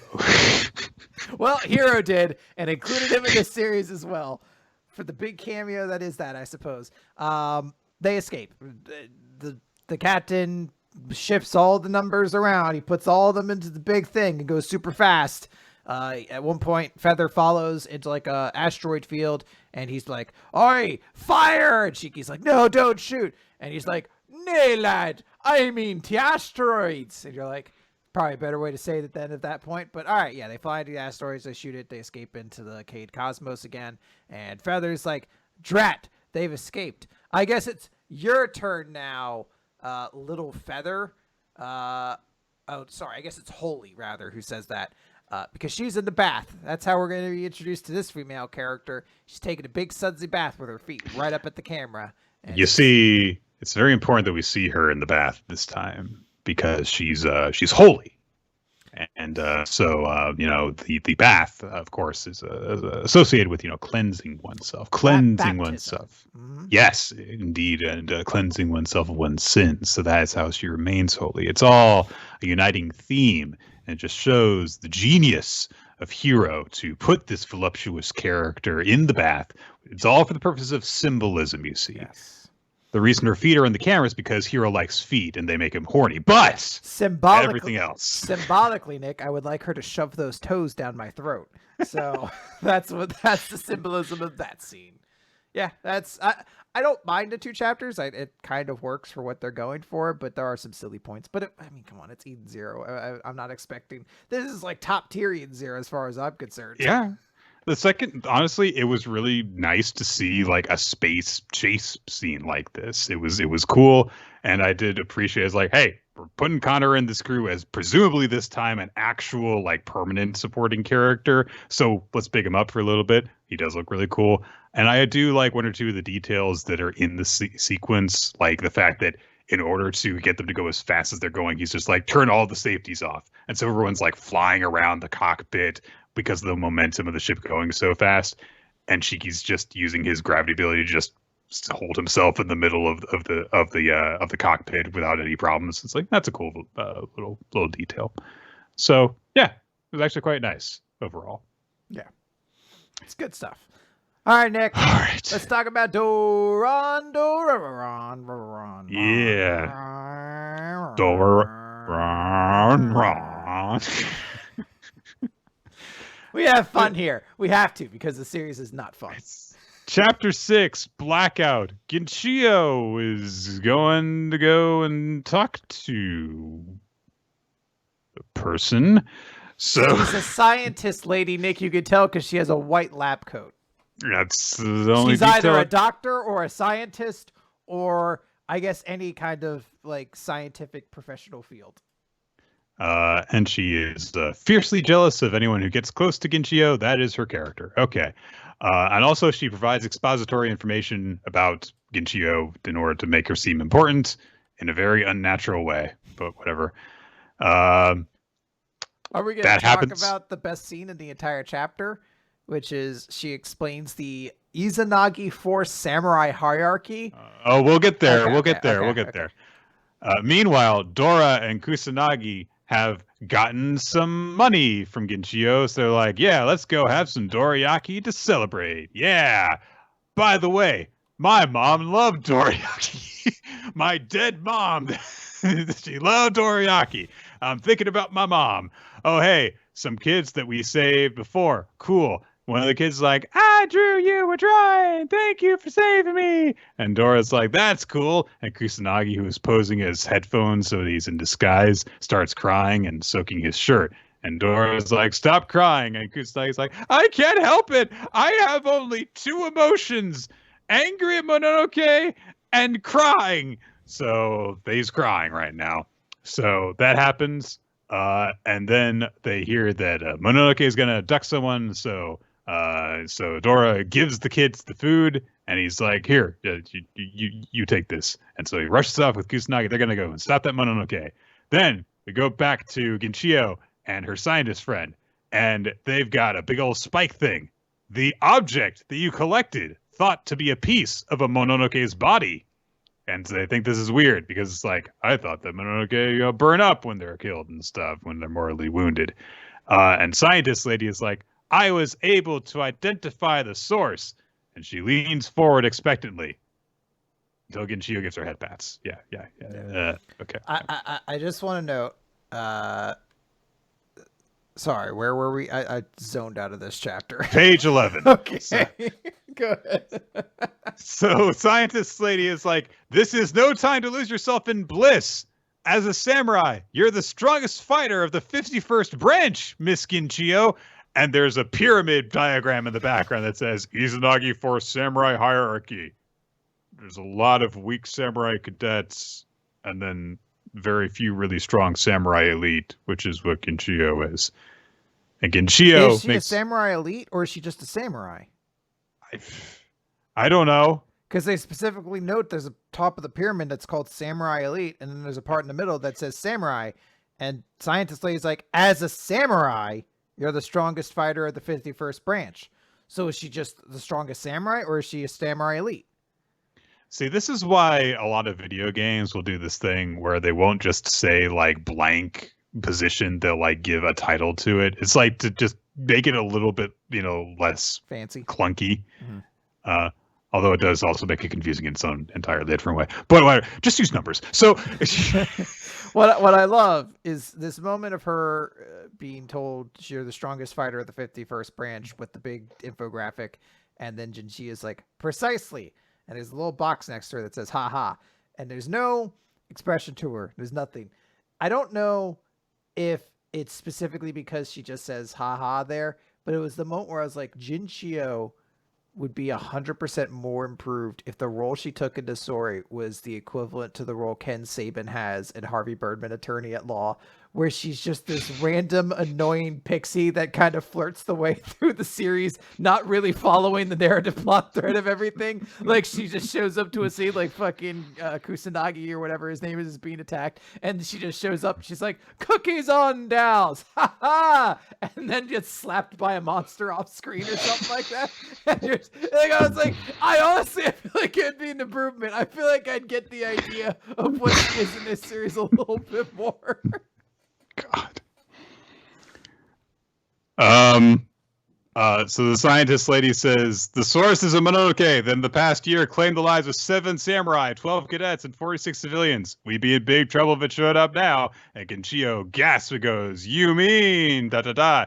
And then we cut away to where Kusanagi and Dora, they've tracked down the Mononoke at work. And they've got a person that they're throwing off a bridge while going, please accept my offering. But Spider Dora, lots of Spider-Man references. Everybody's about that Spider-Man, Nick.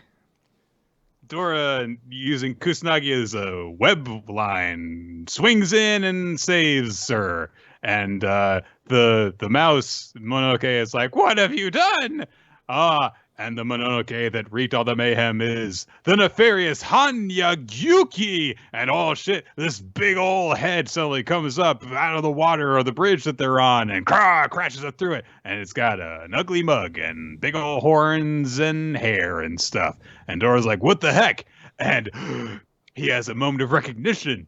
And Kusanagi gets the woman to safety, shouting out to Dora that they need to escape. But Dora has a flashback of it killing his mom, and he's all pissed off. And as was very succinctly put to us by multiple different people, I think.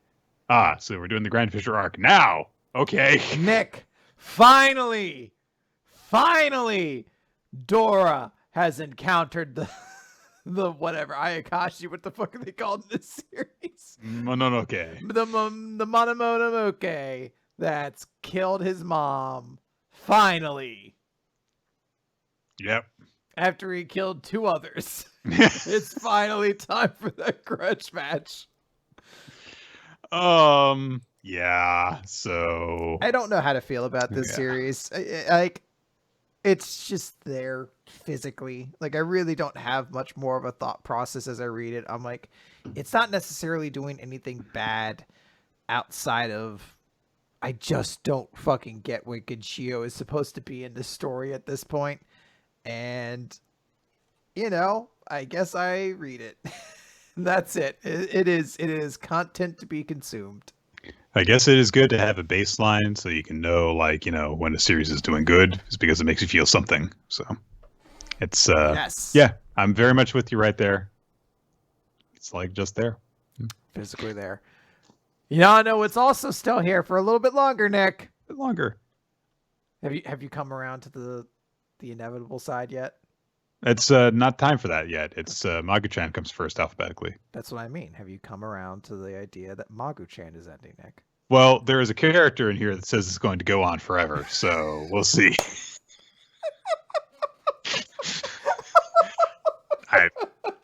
I'm just how innocent of an explanation is, but this guy says we'll never stop reading this. So.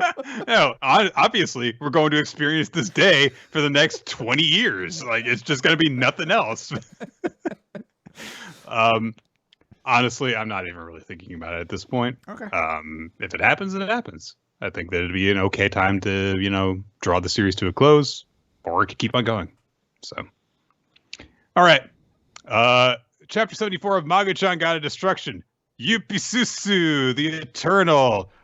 So this new god, of course, has cast everything into everyone experiencing the same day over and over again. And we get that Nobutoku is really, really pissed off that he's not getting his wages because of this time loop. All the Chaos Gods that are at the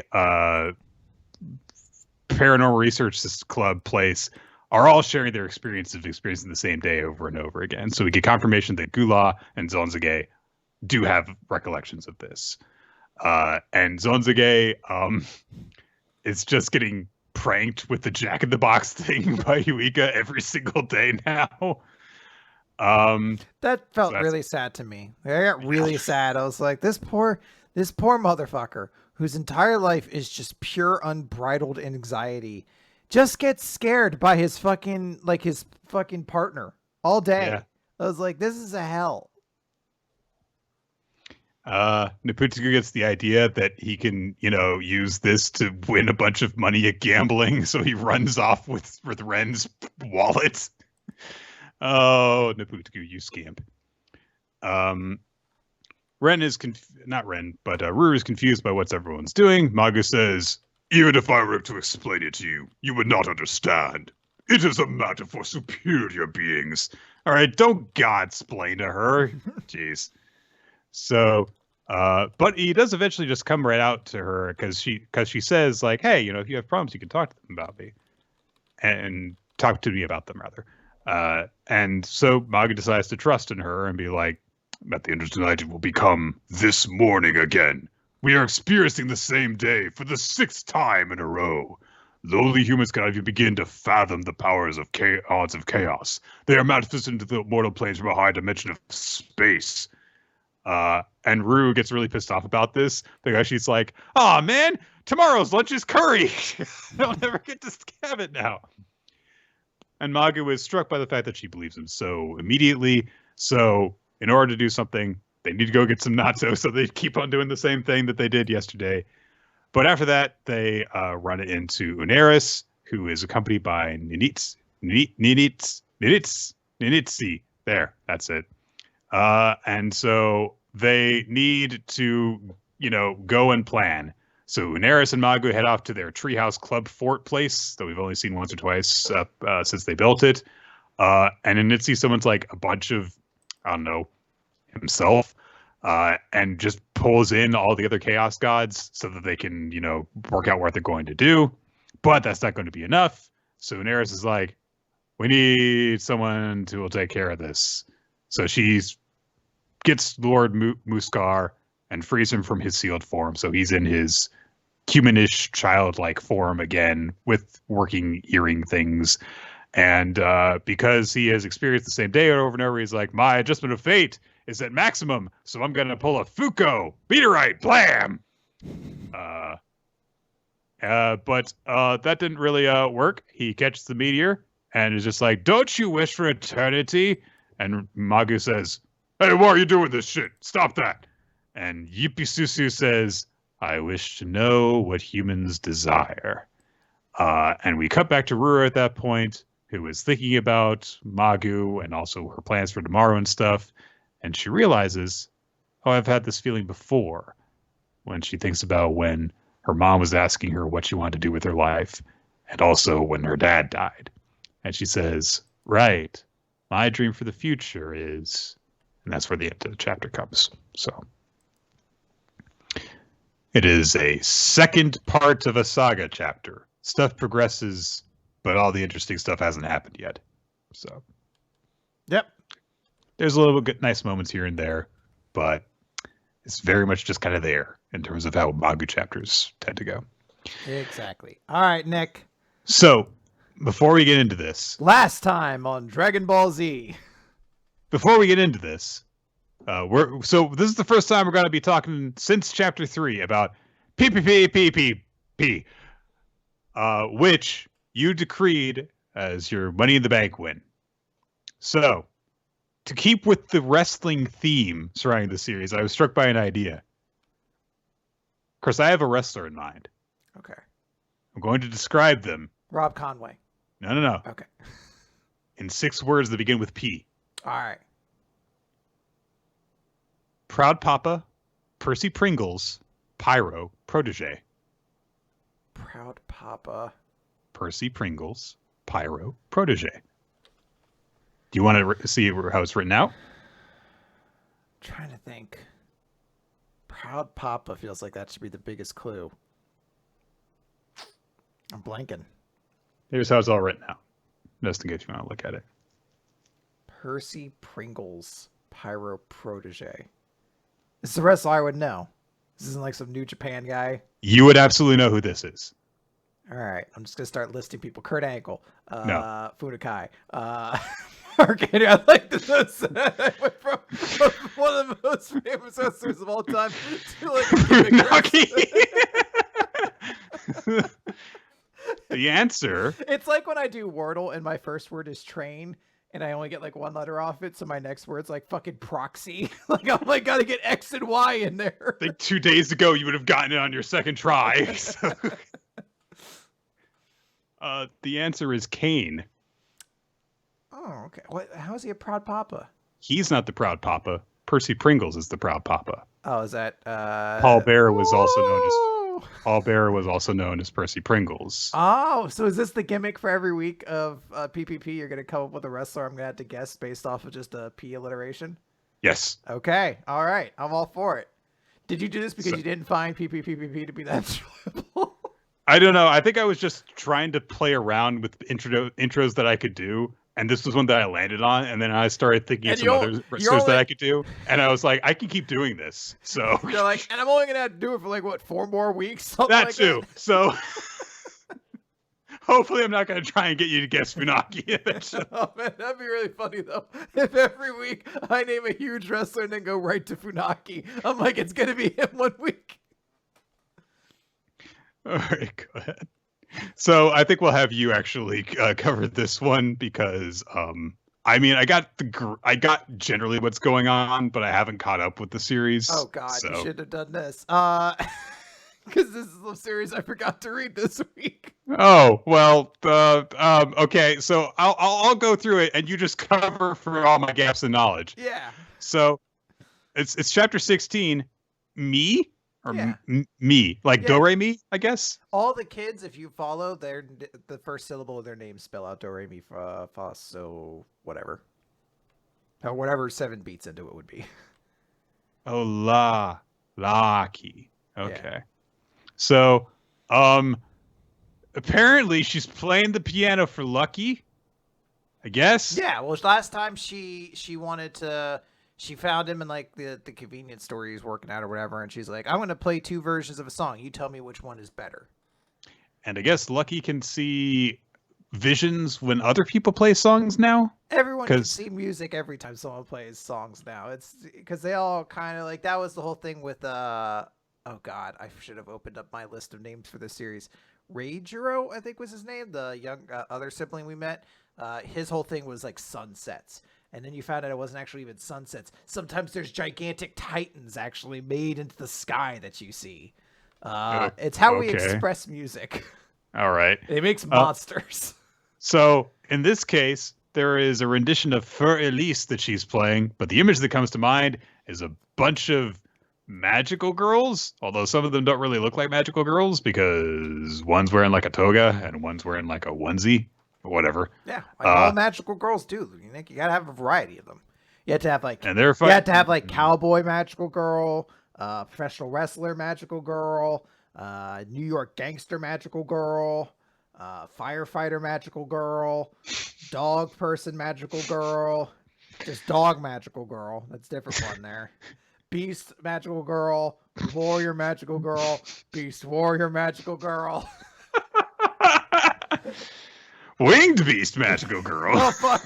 How did I forget Winged Beast? Aqua and fish and sea serpent. They're all different. They're all different. So that all is happening. I'm guessing this is the thing that has been happening more often where Lucky has a star head in a humorous panel, I guess. Because it keeps on happening throughout this chapter. He just has a star head. Well, he's got like his little kind of star-shaped face, you know. Doesn't look like a star. So I mean, like kind of sometimes does. Sometimes. I don't know. He's called Lucky. I'll accept star. Yeah. All right. All right, let's go. So he starts recapping while this whole sequence where they're fighting the magical girls are fighting a Godzilla thing plays out, and with her piano playing, like, what the hell? All right. Mimin has always been unique, or weird. When she's silent, she looks like a terribly beautiful doll, is what the grown-ups would say. And it's the same for her piano playing.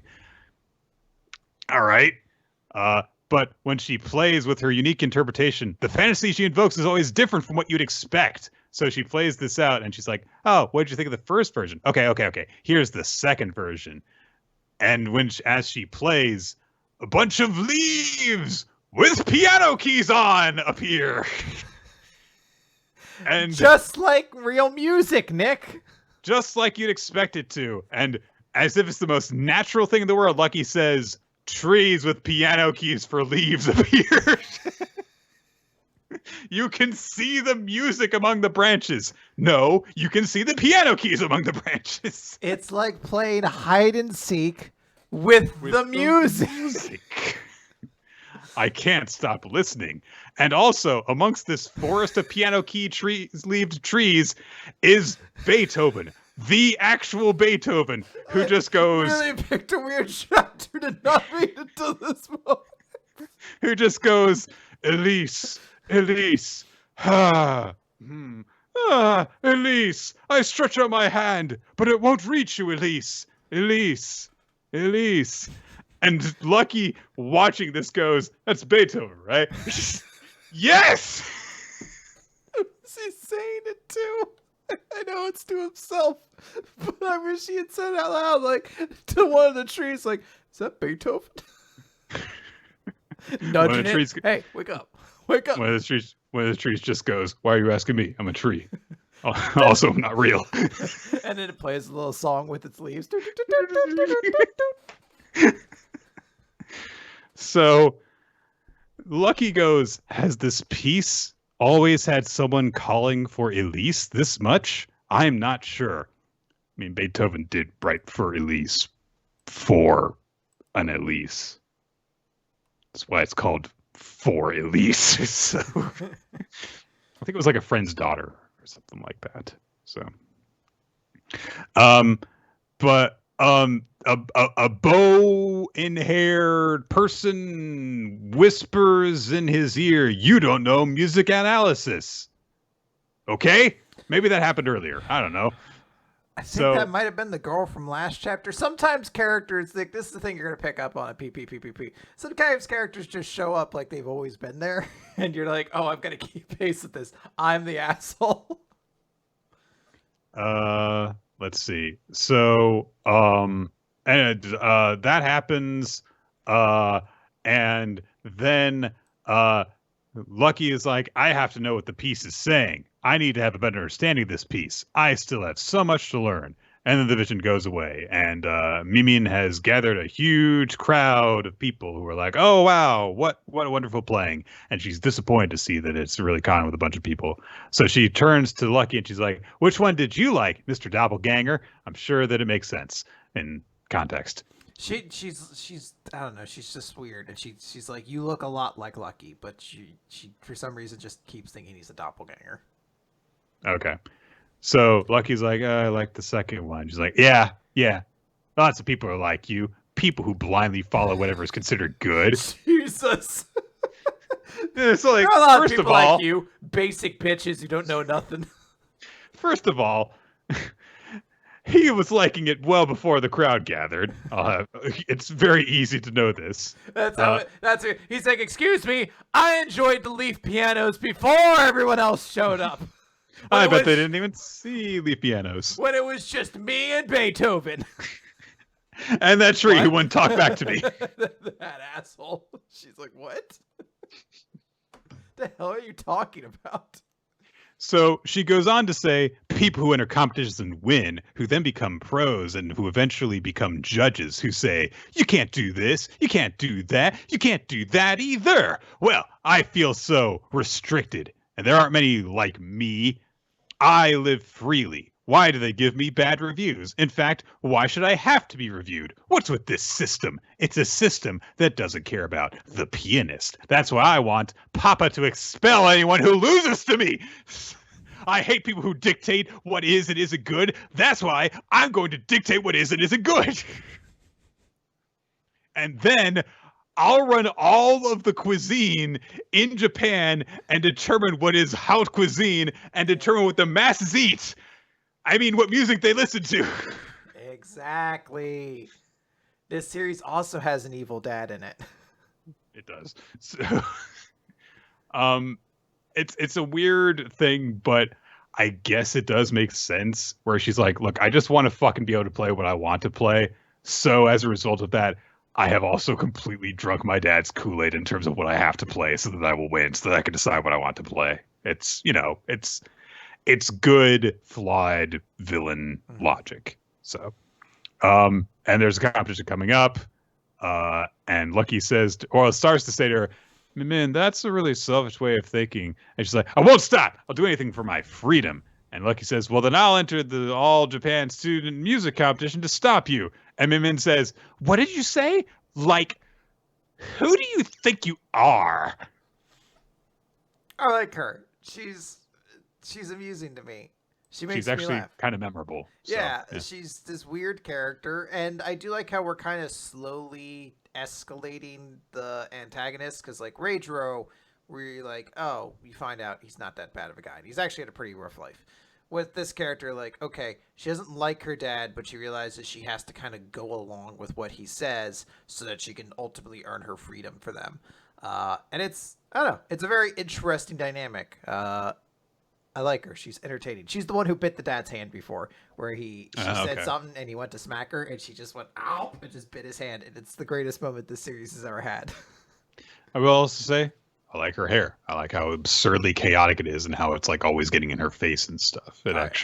It's not, constantly perfect and framing her face in a way that just fits the character design. It looks like she's actually moving about because it gets in the way and stuff. Yes. So it's a nice touch. Yeah. So, I mean, I thought that the stuff in the actual fantasy sequence was the stupidest part of this chapter, and I actually thought it was okay at that. So there you go. Nick's coming around. I never said I did slight PPPPP. That's the number piece. Yes. Okay.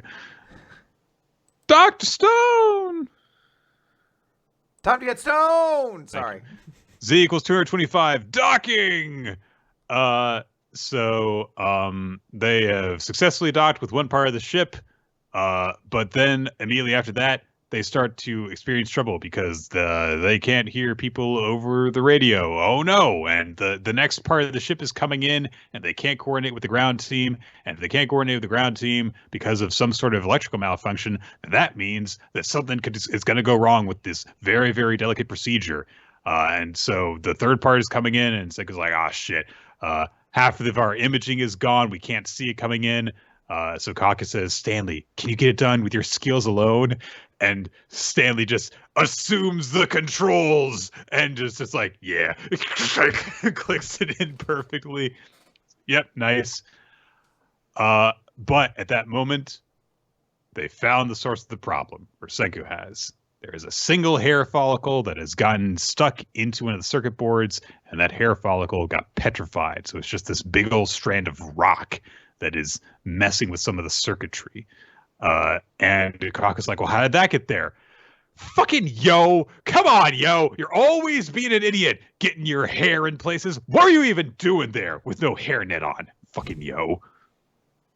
Honestly, Stupid what was jerk. he doing there? What was he doing there without a freaking hair thing to stop this exact thing from happening? What the fuck, dude? Yeah, just a dummy. Big dummy. So they realize that this is what has happened, and Senku's like, oh man, we should have moved after being petrified. The explanation of what went wrong always comes after the fact. And at that moment, like the circuitry breaks entirely. It's smoking and ruined, and their docking screen has gone dark. And Kohaku's like, oh man, what are we gonna do? Stanley asks if Senku can fix it, and Senku's like, I mean, no, because we're in space and I don't have the parts or the time or the means. So they're in trouble. What's gonna happen? But then suddenly the part in space levels off, and it is coming in in a direct line to dock with them. And they're like, that means someone must have hitched a ride on that part of the ship. And Kohaku says, who'd be so reckless to do that? And Senku says, who'd pull a 10 billion% insane stunt like that, you mean? Only one guy in the whole stone world. Actually, I can think of many people who would do something that stupid in this cast. Chrome, Taiju, Suika, lots of people would have done this. Yes. Honestly, Ryusui, who it actually was probably the second or third person that I thought of that would have done. Yeah, until it happened, I was like, my first thought was probably Ryusui, just because I was like, he wanted to go to space anyway. But I was like, if they said Taiju or Chrome or even not Genma, what's the mentalist? Ginro. Genro? No, the mentalist. Oh, Gen. I was like, even any of them, I'd be like, I could almost see them as well. But he gets this big 2-page spread as he is assuming the controls of this part of the ship, saying, "Ha ha! Outer space is mine!" And we see that Sai is like, "Oh man, he just never changes." That's the first words he says in space. And we also see Francois, who looks a bit sad, seemingly, about their master and friend going off to space like this. So like, well, yeah, he's steering that part of the ship, but he doesn't have a reaction wheel, which is something I have never heard of before, but it works with like gyroscoping technology in order to rotate and pilot, stuff in space. And somehow Ryusui is adjusting the craft without that. The way he's doing this is by spinning himself around the cockpit really, really rapidly, so he turns himself into a gyroscope because he's insane like that. And docking successful. They make a big old B-wing looking ship. And Senku's like, something's missing. Sharpie that E equals MC squared onto my shirt. And that's where the chapter ends. Yeah. This is a chapter. I mean, it's mildly amusing. And we get the full visual of like, hey, the ship's complete or whatever. Is there one more piece? I forget. No. Well, there's 4 there. It looks like. So I guess there is one more. Okay. So I don't know if they're just like, well, that one's going to be... Unless other characters smuggled themselves up on that one.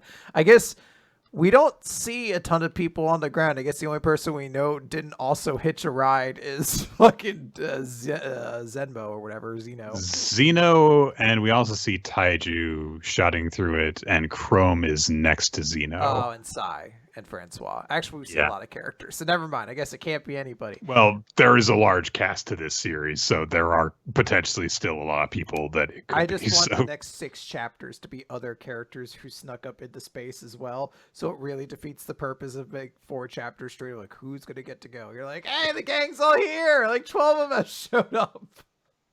And Ryus is like, "Aren't you happy to see me?" And they're like, "One of us has to stay behind now because we can't actually move all the weight back to Earth now." Oh, sorry about that, Kohaku. Like, why would we send the lightest person? He's already pushed her out of airlock. He's like, oh, I thought, should have waited, I guess. Well, anyway, guys, what's done is done. Let's get out of here. Hey, Space is mine. All right. We're gonna have some fun times when we get back, right? Remember Dragon Dollars? Anyway, I've cryptotized it all, so you had to get on the blockchain if you want anything. Let me tell you about this concept in a story about called artificial scarcity. You see, I artificially made more room on the ship more scarce by pushing Kohaku out the airlock. So now we all have more room. Anyway, look, I just sold myself this part of Kohaku's body for $10 trillion. The darkest version of an NFT. I have an NFT of Kohaku screaming for air as she's put out the airlock. Like, ooh. Yeah, I bet you want your hands on this. Yeah, it'll cost you $50 billion. I don't like this new version of Bruce Wayne. Greed is good. And that's like after that chapter, Jump puts a little tweet out at the end that just says, it's not NFTs. Oh boy. What a time Twitter was yesterday. It's $40 Frankie t-shirts instead, but yeah, good times. All right, Nick. Let's talk about Mashle, Magic and Muscles, Chapter 92, Mash Burn Dead at the Bottomless Trap Hole. Good Yu-Gi-Oh card. Wait a minute.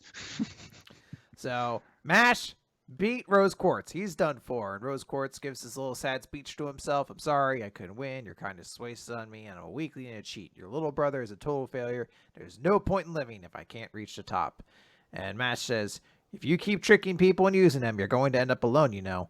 But I do respect how much you wanted to win. And we get like a collage flashback of Rose Quartz's time with his dad and his sibling and everything like that. And his sibling even comforting him after everything happened. You know, he used to get beat up by his dad, saying, you did your best, Levis. So Rose Quartz is just like, shut up, you loser. And Mash is like, not the direct type, are you? He's like, well, you may have beaten me, but don't get ahead of yourself. You're going up against Domino next, and you don't stand a chance at winning.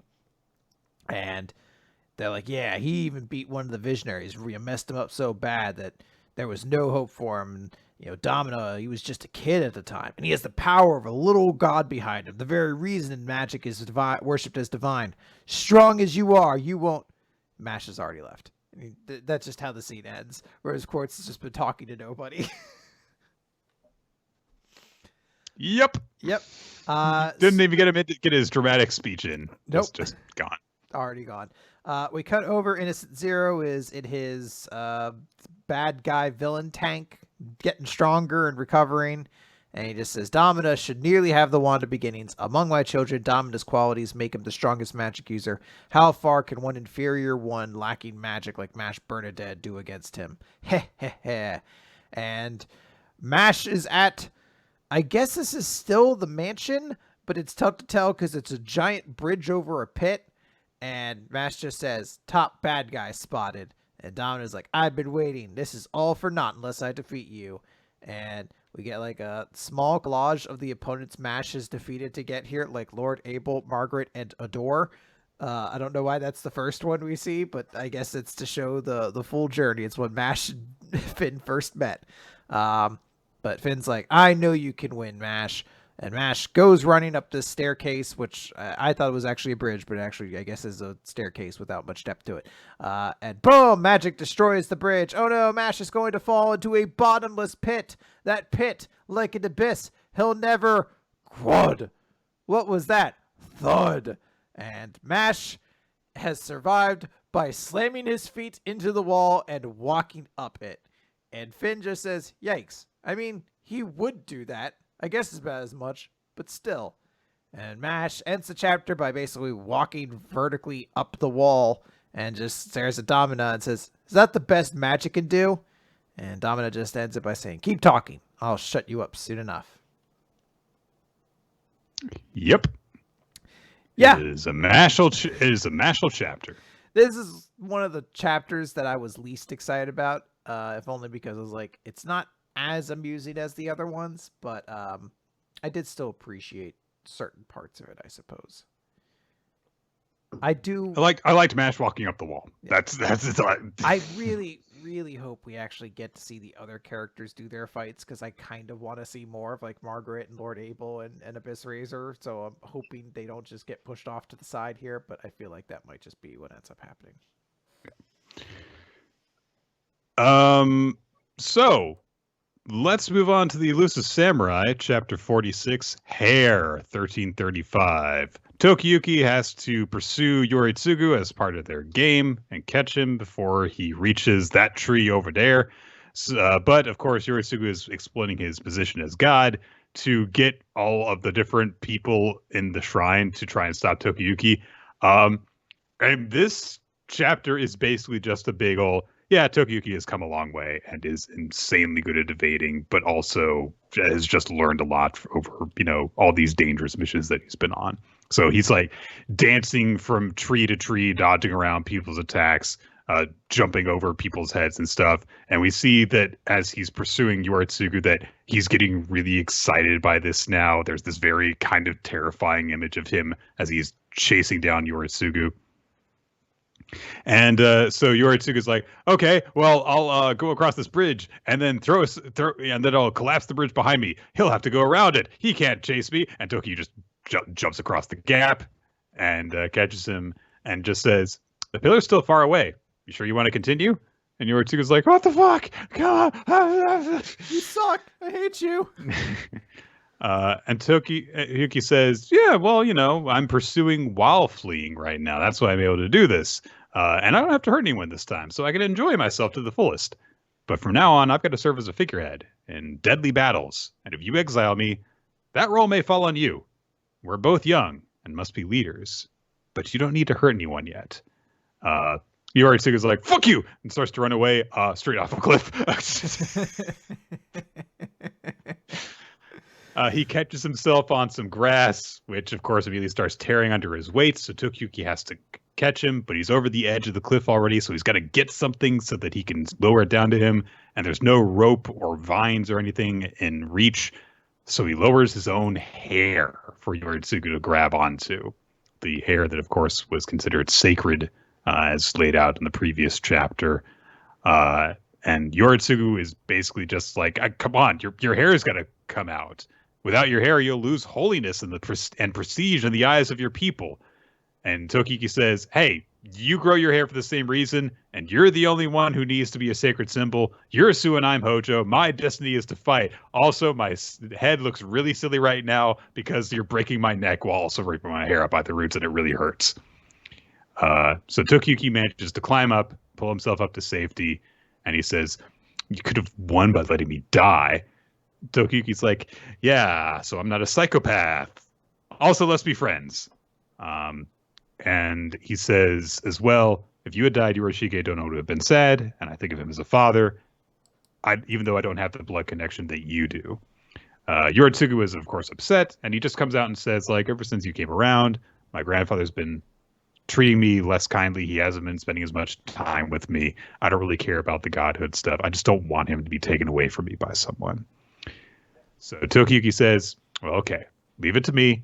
Technically, I am your father and grandfather's lord, so I can make the occasional request. And so he goes to the two of them and says, hey, I'm going to leave all of your duties, Yorishige, to Tokitsugu. You go spend time with your grandson for those 3 days. That's an order. Don't let him get lonely. And Yoritsugu is very touched by this. And Yorishige takes him and says, "Oh, you've been lonely. I guess I have been lax with you." And he starts giving him cheek rubs.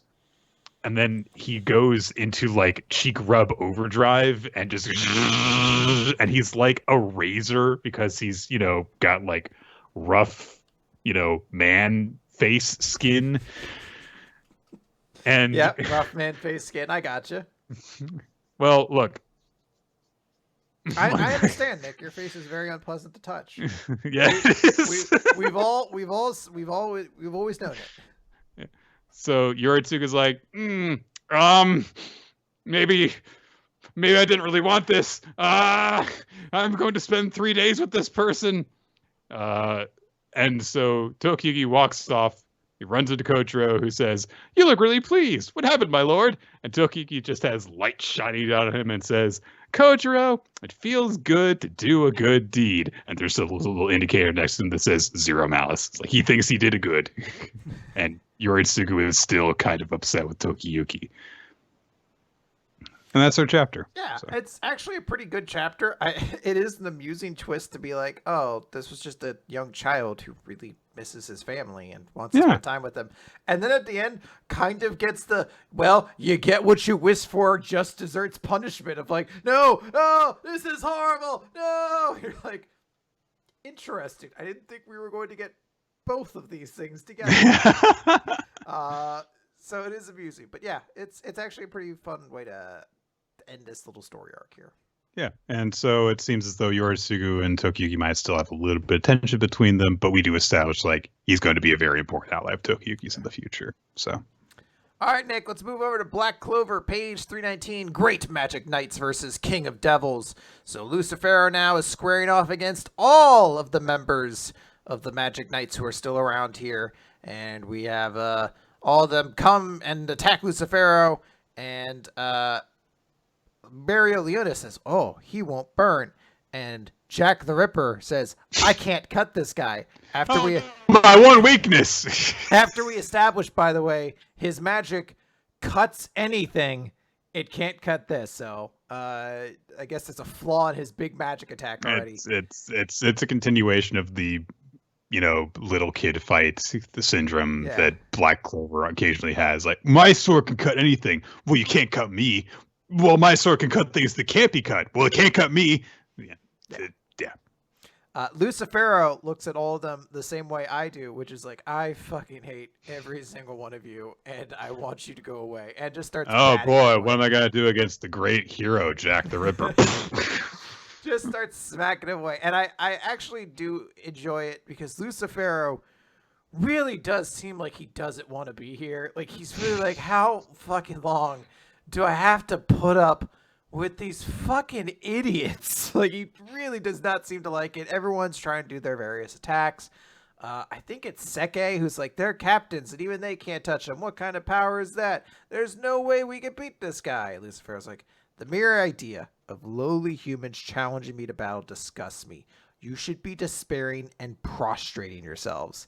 And Mariana goes to punch him and gets knocked away again, but she says, sorry, no can do. No matter how far beneath you we are, we've been granted the title of strongest. And all the characters have their various expressions. Real and Dorothy Unsworth are unhinged. Yeah. They have gone full, like, fuck. We've been granted the title of strongest. Real has a full-on fucking Kubrick stare going on. Like, he is Elmo after being told Rocco is showing up again. Like, he's like staring directly at the camera and there's just furious intensity in his eyes.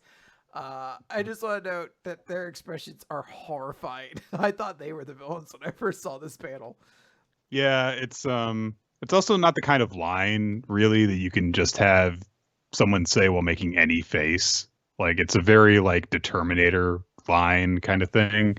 They all express it their own way, but like, it's just amusing to me that two of them are fucking, based off the way they express themselves here, are fucking psychopaths. They're fucking in it, or they're on something. Like, Real was just like, gotta get into this fight. Better do a fucking pound of speed. Let's do this. Well, yeah, he's got to cast 3 types of magic now. Well, he paints a picture of someone casting 3 types of magic. That's what lets it happen. Oh man, I could imagine someone casting 3 types of magic, but I couldn't imagine their body being able to handle it. They die. And then the chapter ends with Asta showing up behind Lucifero saying, like you could ever understand how awesome Great Magic Knights are. Yep.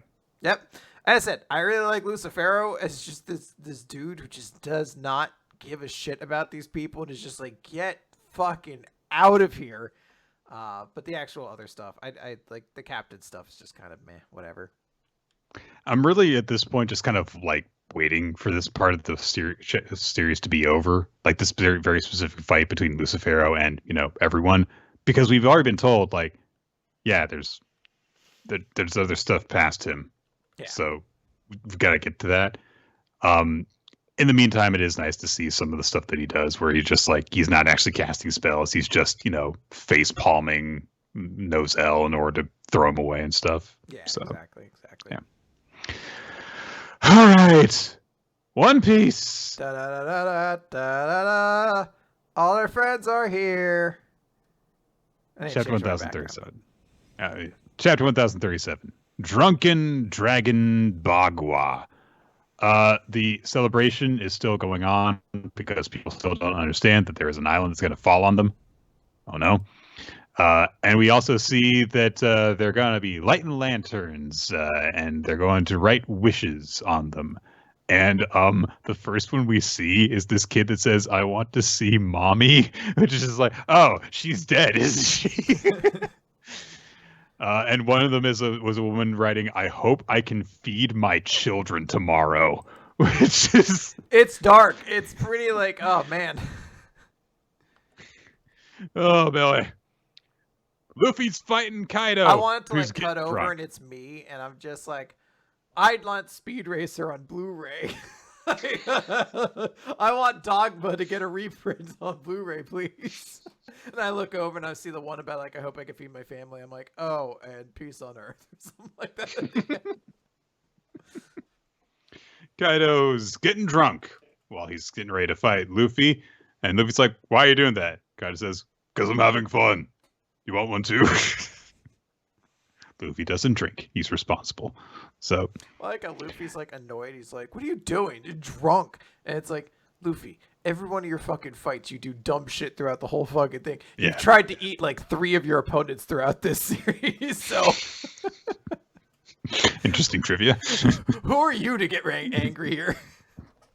Kaido also starts drunkenly laughing, and so Luffy gets really pissed off, and then he says, "Don't use that as an excuse for why I beat you." But as it turns out, Kaido has a drunken style on top of everything else in terms of how strong that he is. And so he dodges an elephant gun that Luffy launches by just lurching backwards, and then snaps back, and with the momentum launches his Drunken Dragon Bagua Lightning Hammered, and just knocks Luffy away. And it looks like it hurts a lot because he smashes him straight into the ground. And Luffy's like, "Man, that hurt." He's so tough. This guy's the best. So he goes after Kaido again, and Kaido just says, "As fun as this might be, the castle and island are half destroyed already. They're useless to me now. I'm so miserable. Can't even keep one castle intact. I'll have to rebuild, I guess. Oh, I gave everything I had, but it just wasn't meant to be." And he also keeps on fighting while doing this. He launches a drunken version of his Twister attack thing that we've seen him use before. And then he just starts crying because he's so upset about everything. He's like, "Leave me alone!" Swings his club. And gets set to launch his Thunder Bagua, and Louis like, "No, that's not happening again." Jumps over it and launches a big old punch while stepping on the club, like Dark Link does in Ocarina of Time, where he just steps on your sword and hits you while he's up there, like an asshole jerk. And then Kaido just lurches back up after this punch, so he and Luffy headbutt. Wata! I don't even know if they touch heads or if like the hockey goes up against each other. Yeah, it's the Conqueror's hockey. That's what they've established happens when you charge attacks with Conqueror's hockey and then they meet. It just becomes this like conflict in the space between. Mm-hmm. which is bad for Luffy because apparently getting drunk is empowering Kaido with even stronger haki. And then he fires a breath weapon from his mouth, which Luffy has to dodge. Luffy launches a rock attack, which is his Gum Gum Rock Gatling, which I'm not sure if we've seen that one before or not, but he's like armament hockeying his giant fists while Gatling gunning. Yeah. And Kaido is meanwhile launching a swarm of his own club attacks, and each of them is taking attacks from the other while they're exchanging blows. Luffy manages to get in a huge blow to Kaido's gut. Oh, and we cut away. I forgot there was an actual end to this chapter. Yeah, there's a lot of just action. By the way, big important plot twist. Yeah. We cut over to Sacred Mary Joa. So the five elders are talking. Remember them? We last saw them like a year and a half ago, briefly. Yes. I think it might have even been longer than that. When was the Reverie? Like, I think that might have been 2 years ago. So one of them says, "This year's Reverie is simply accursed. What is unfolding on Wano that makes matters pressing now. Who could have imagined the battle would become this intense? If we strike, it should be now. I presume we have Nico Robin in custody already. When Kaido and Big Mom are involved in a fight, death could easily come for anyone, which makes it the perfect cover to eliminate inconveniences." And then we cut to the sea near Wano, and the sky is dark and cloudy, and a bunch of ships are there, and people are going, there's a huge shadow. What is that? Is that an island? And someone goes, "No, that's impossible. That fruit is only a legend now, even to us. It has not awakened for centuries upon centuries." And someone else goes, "Why will the world government bother to give that one specific devil fruit another name? It's to erase that fruit's name from the annals of history, isn't it?" And it's the island of Zo, a.k.a. the giant-ass elephant, and it's stomping through world government ships, apparently on its way to Wano. This is both very cool and a little bit exhausting, because I'm like, are we about to get a Zo flashback now to explain why Zo has been walking whatever crime Zo committed all those years ago? I hope we get a little bit of explanation. Like, I know part of me is like, I just want to finish this arc. But there's also a big part of me that's like, I really just want to find out what the deal is for all this stuff. Please. I need it to end. I need it to end. Because I will be very sad if they're like, we'll come back to that in just a couple weeks, because I will forget about it.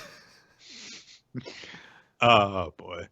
I did see some people like One Piece Twitter kind of freaking out over this because it's like, oh my God, Zo is a person who ate a devil fruit, which, I mean, it could mean anything. It could be that oh God, what's the scientist character? Vegapunk.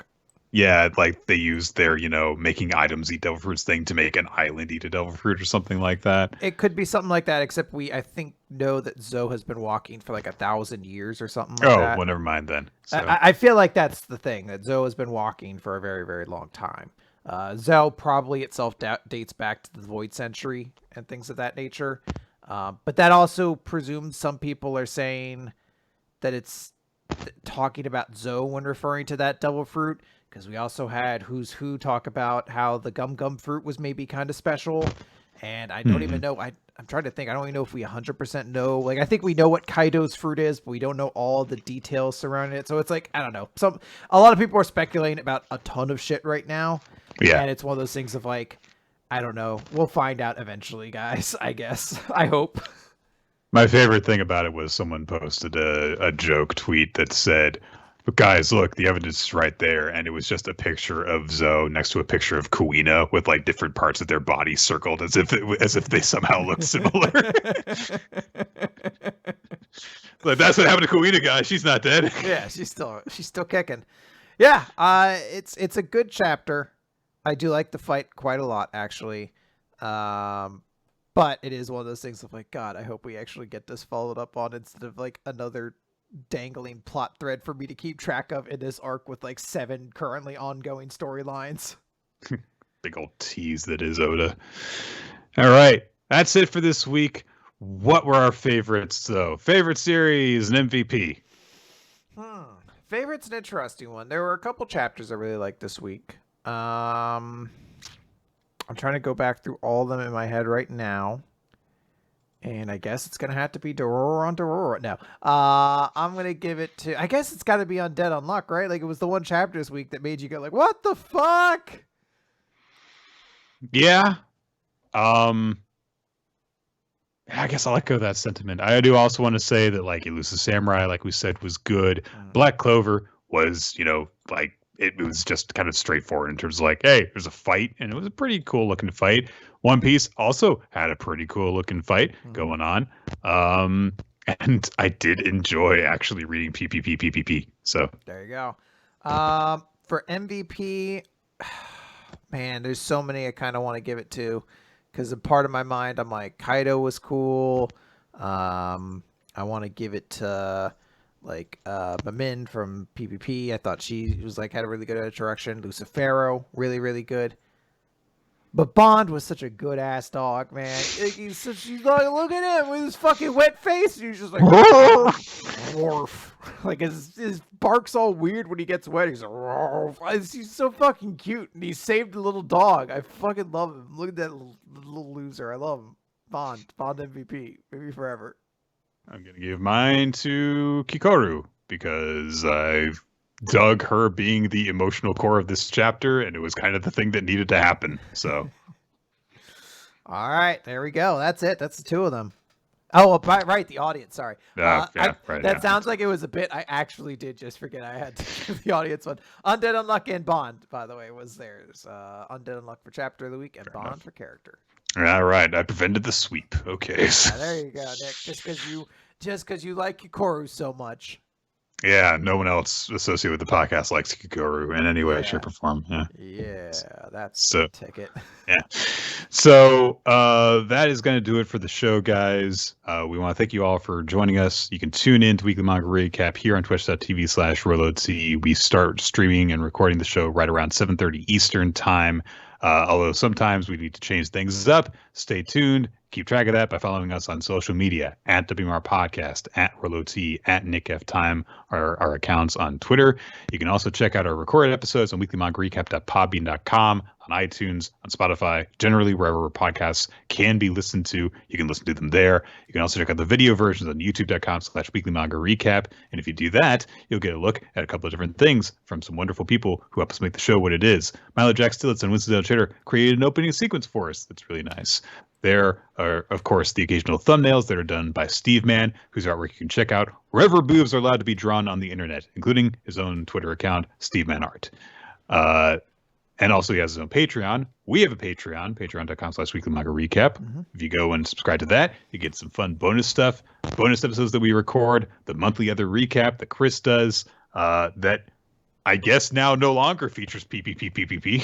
If I can get an episode out for this month, it'll still feature PPP in it. Because I got to talk about those. There were chapters. Yeah, there were chapters before. Yes, there were several chapters still in December.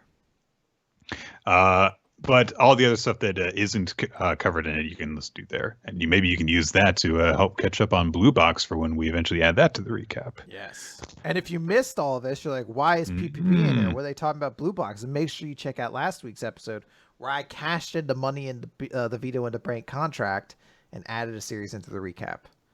It's very important that you watch it to the end. That's right. Yeah. And, also be sure to pay close attention so that you can fully understand the very, very thorough and scientific grading scale that we use for each series. I forgot there was an X Factor rating. We also want to thank Ninja X3i, who helps us maintain the Google Doc that keeps track of all sorts of helpful stuff associated with the show, including that audience MVP and favorite series that was mentioned to you before. There were also year-end voting things, and you can use that to recommend different series for us to read and then review. And if you need help finding that Google Doc, you can find that through the Discord chat that we have set up. A lot of different chat rooms in there where people discuss various different hobbies, but also just the stuff that we cover for this show. Like there was a discussion on Liar Game before we talked about it. There are discussions on each chapter that come out each week.